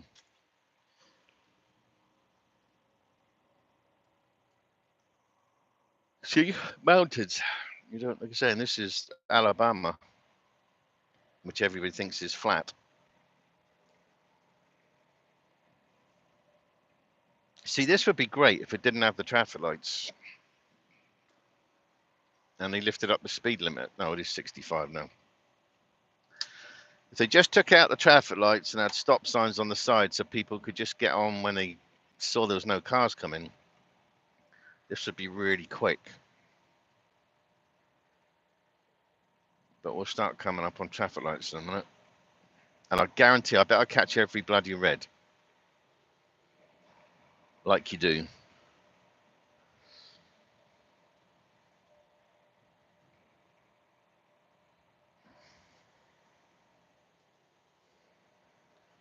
Stay out here a minute. Not sure what that truck's doing. Oh, he's a tire one. Come and pick up old tires or whatever. That's a massive problem in this country. People dumping tires. God, that tank wash in Atlanta. They got there's a company or somebody that goes down that lane and they just dump off all the tires from the area. Obviously, it's a fly-by-night. Because no doubt you've got to pay a bunch of cash or something to get rid of stuff like that, but people don't care. They'll just dump it and run.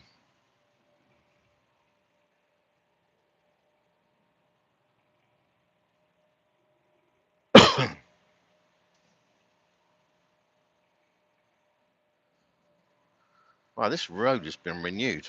Like I said, I ain't been along here a long time, but this is really smooth, this road. This is just tarmac, but really smooth.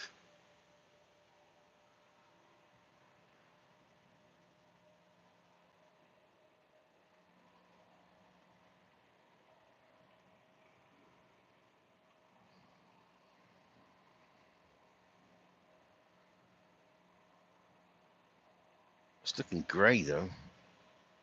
We shouldn't be driving into it. All that lot should have gone past now.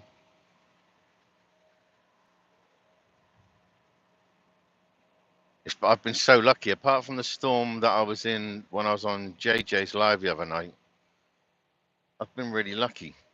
But I don't know. This might be driving into the next. I need to stop, lick my finger, stick my finger out the window, see which direction that stuff's going, or get a windsock. No, that would look daft on here. A windsock.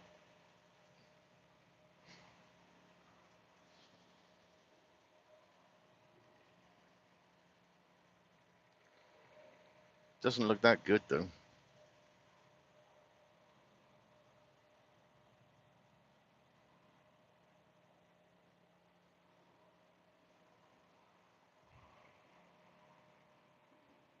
Which way is that going? I don't know. Might be driving into this storm. I hope not. That'll suck.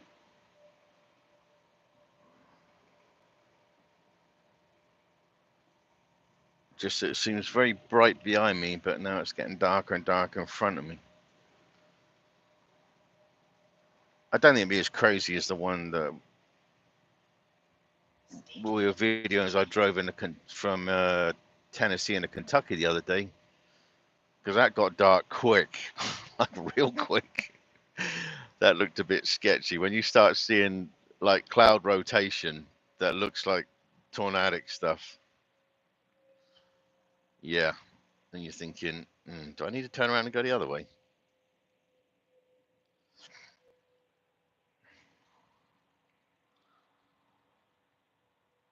McDonald's, Burger King. See, Exxon. The Exxon, that's what in England we call Esso. But here it's called Exxon, but that is Esso Petroleum. Because I used to work for them.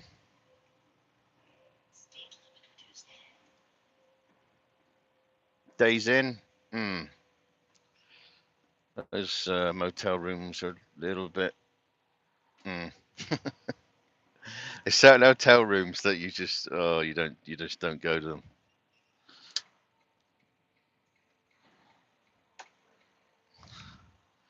Tractor Supply, that's like what would that be like in England? That'd be like Scats. I don't know if Scats still go. It's all like farm stuff, food, fencing, light tractor parts and stuff. Just because this is a farmy area, But Tractor Supply is pretty huge.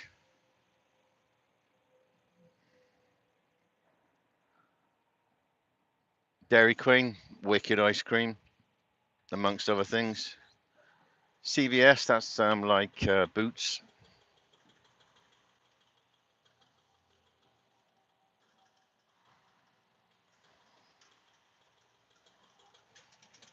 Piggly Wiggly, that's like this is the craziest name, but that's like a supermarket with a daft name, Piggly Wiggly.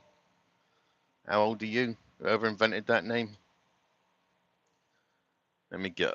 I would get over because I think there's like a kink in the road in a minute, if I remember rightly. Let me over. Let me over.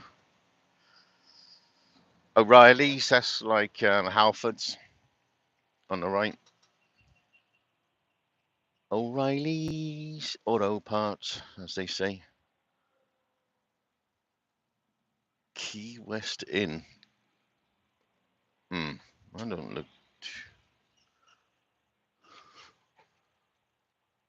Vulcan. Never heard of that one. Beam me up, Scotty, but that's the only place I've ever heard that. Vulcan. Vulcan.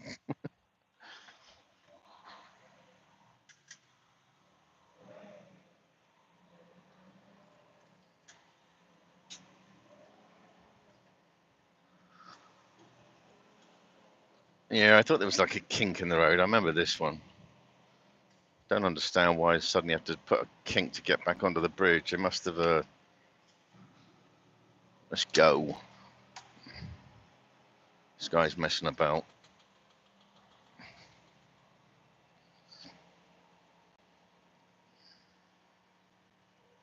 Coosa River. I need to see if we could. Mississippi. Would that be some? Yeah, we need to go look for gators because this is warm weather now. You should start seeing more. I know you'll see them in Louisiana, not Mississippi. Yeah, because we're going down to like swampland. Once you get into like Mississippi and into Louisiana, Louisiana is big time swampland. That's why everything has got bridges everywhere because it's the only way you can join up stuff.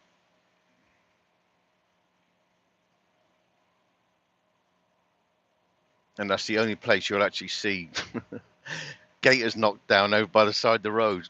Anywhere else you see, unfortunately, other animals killed, deer, coyotes, and everything else. But Louisiana, that's the one place I've ever seen knocked down alligators by the side of the road. Don't ask me what they're doing by the side of the road, but that's where I've seen knocked over alligators. And it must take a bloody lot to knock one of those suckers out because they ain't, I mean, they're like armor plated. Because those guys that go shooting, there's a thing on TV called what's it bloody called? They filmed that down on one of the bayous I think it's Atchafalaya in Louisiana, which you go past when you go across the bridge. That's like 19 miles long, and that's where you'll see. Sometimes you'll see this forest, and then next time you'll see everything's under the water because it gets so much water come in, and that's where I've seen gators swimming because you're on the bridge and you can look down on the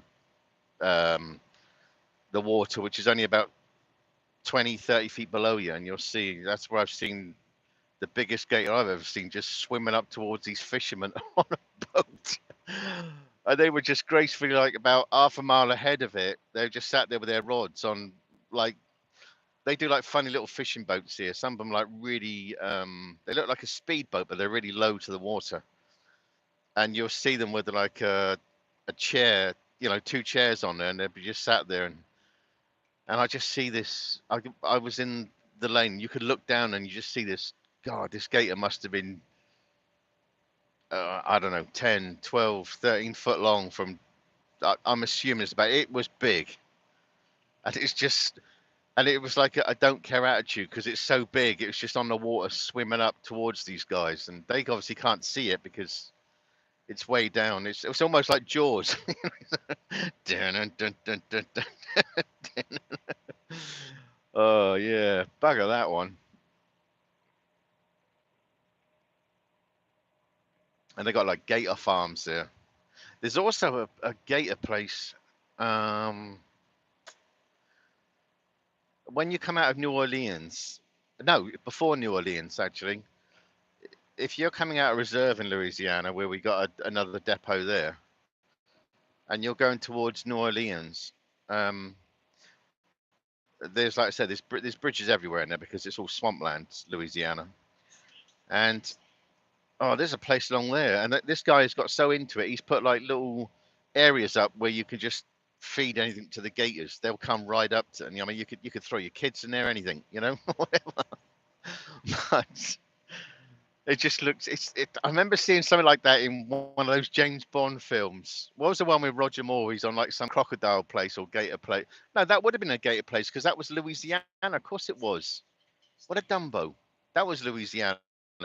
That's probably why I think about it because it had like those areas where there's that guy with the metal hand throwing those chickens out there like dead chickens, and the old gators are like jumping out of the water and grabbing them. But that's what it always reminds me of when you go past this place and you look at it and you just see where they can happily feed the gators.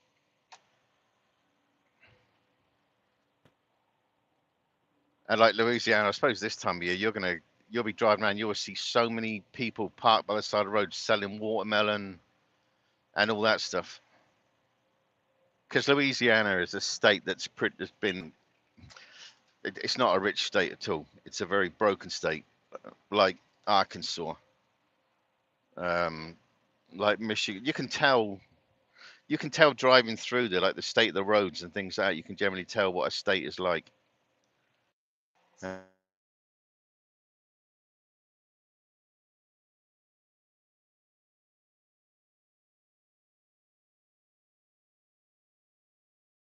because that's my mum. So I'll shut this live down, and which I apologise because I do need to speak to her because I don't know whether my range is going to go on this thing. But if nobody else is live when I'm about, I'll go back up live again, just so if anybody wants to talk to each other and whatever. But like I say, with these, I can't talk to you because I can't see you because I'm driving. But oh, there's a copper there on the left. Told you they like to sit along here. That's Sheriff's Department. So I don't know. Do they do? It's not donuts in these. Probably getting a cup of coffee or something. So anyway, I will catch you all later. But I will say thank you very much for anybody that's been in this. I really appreciate that. I'm just trying to show you what I can see, and if it helps people and bring something to their day, then big up that. So with that being said, I'll catch everybody later.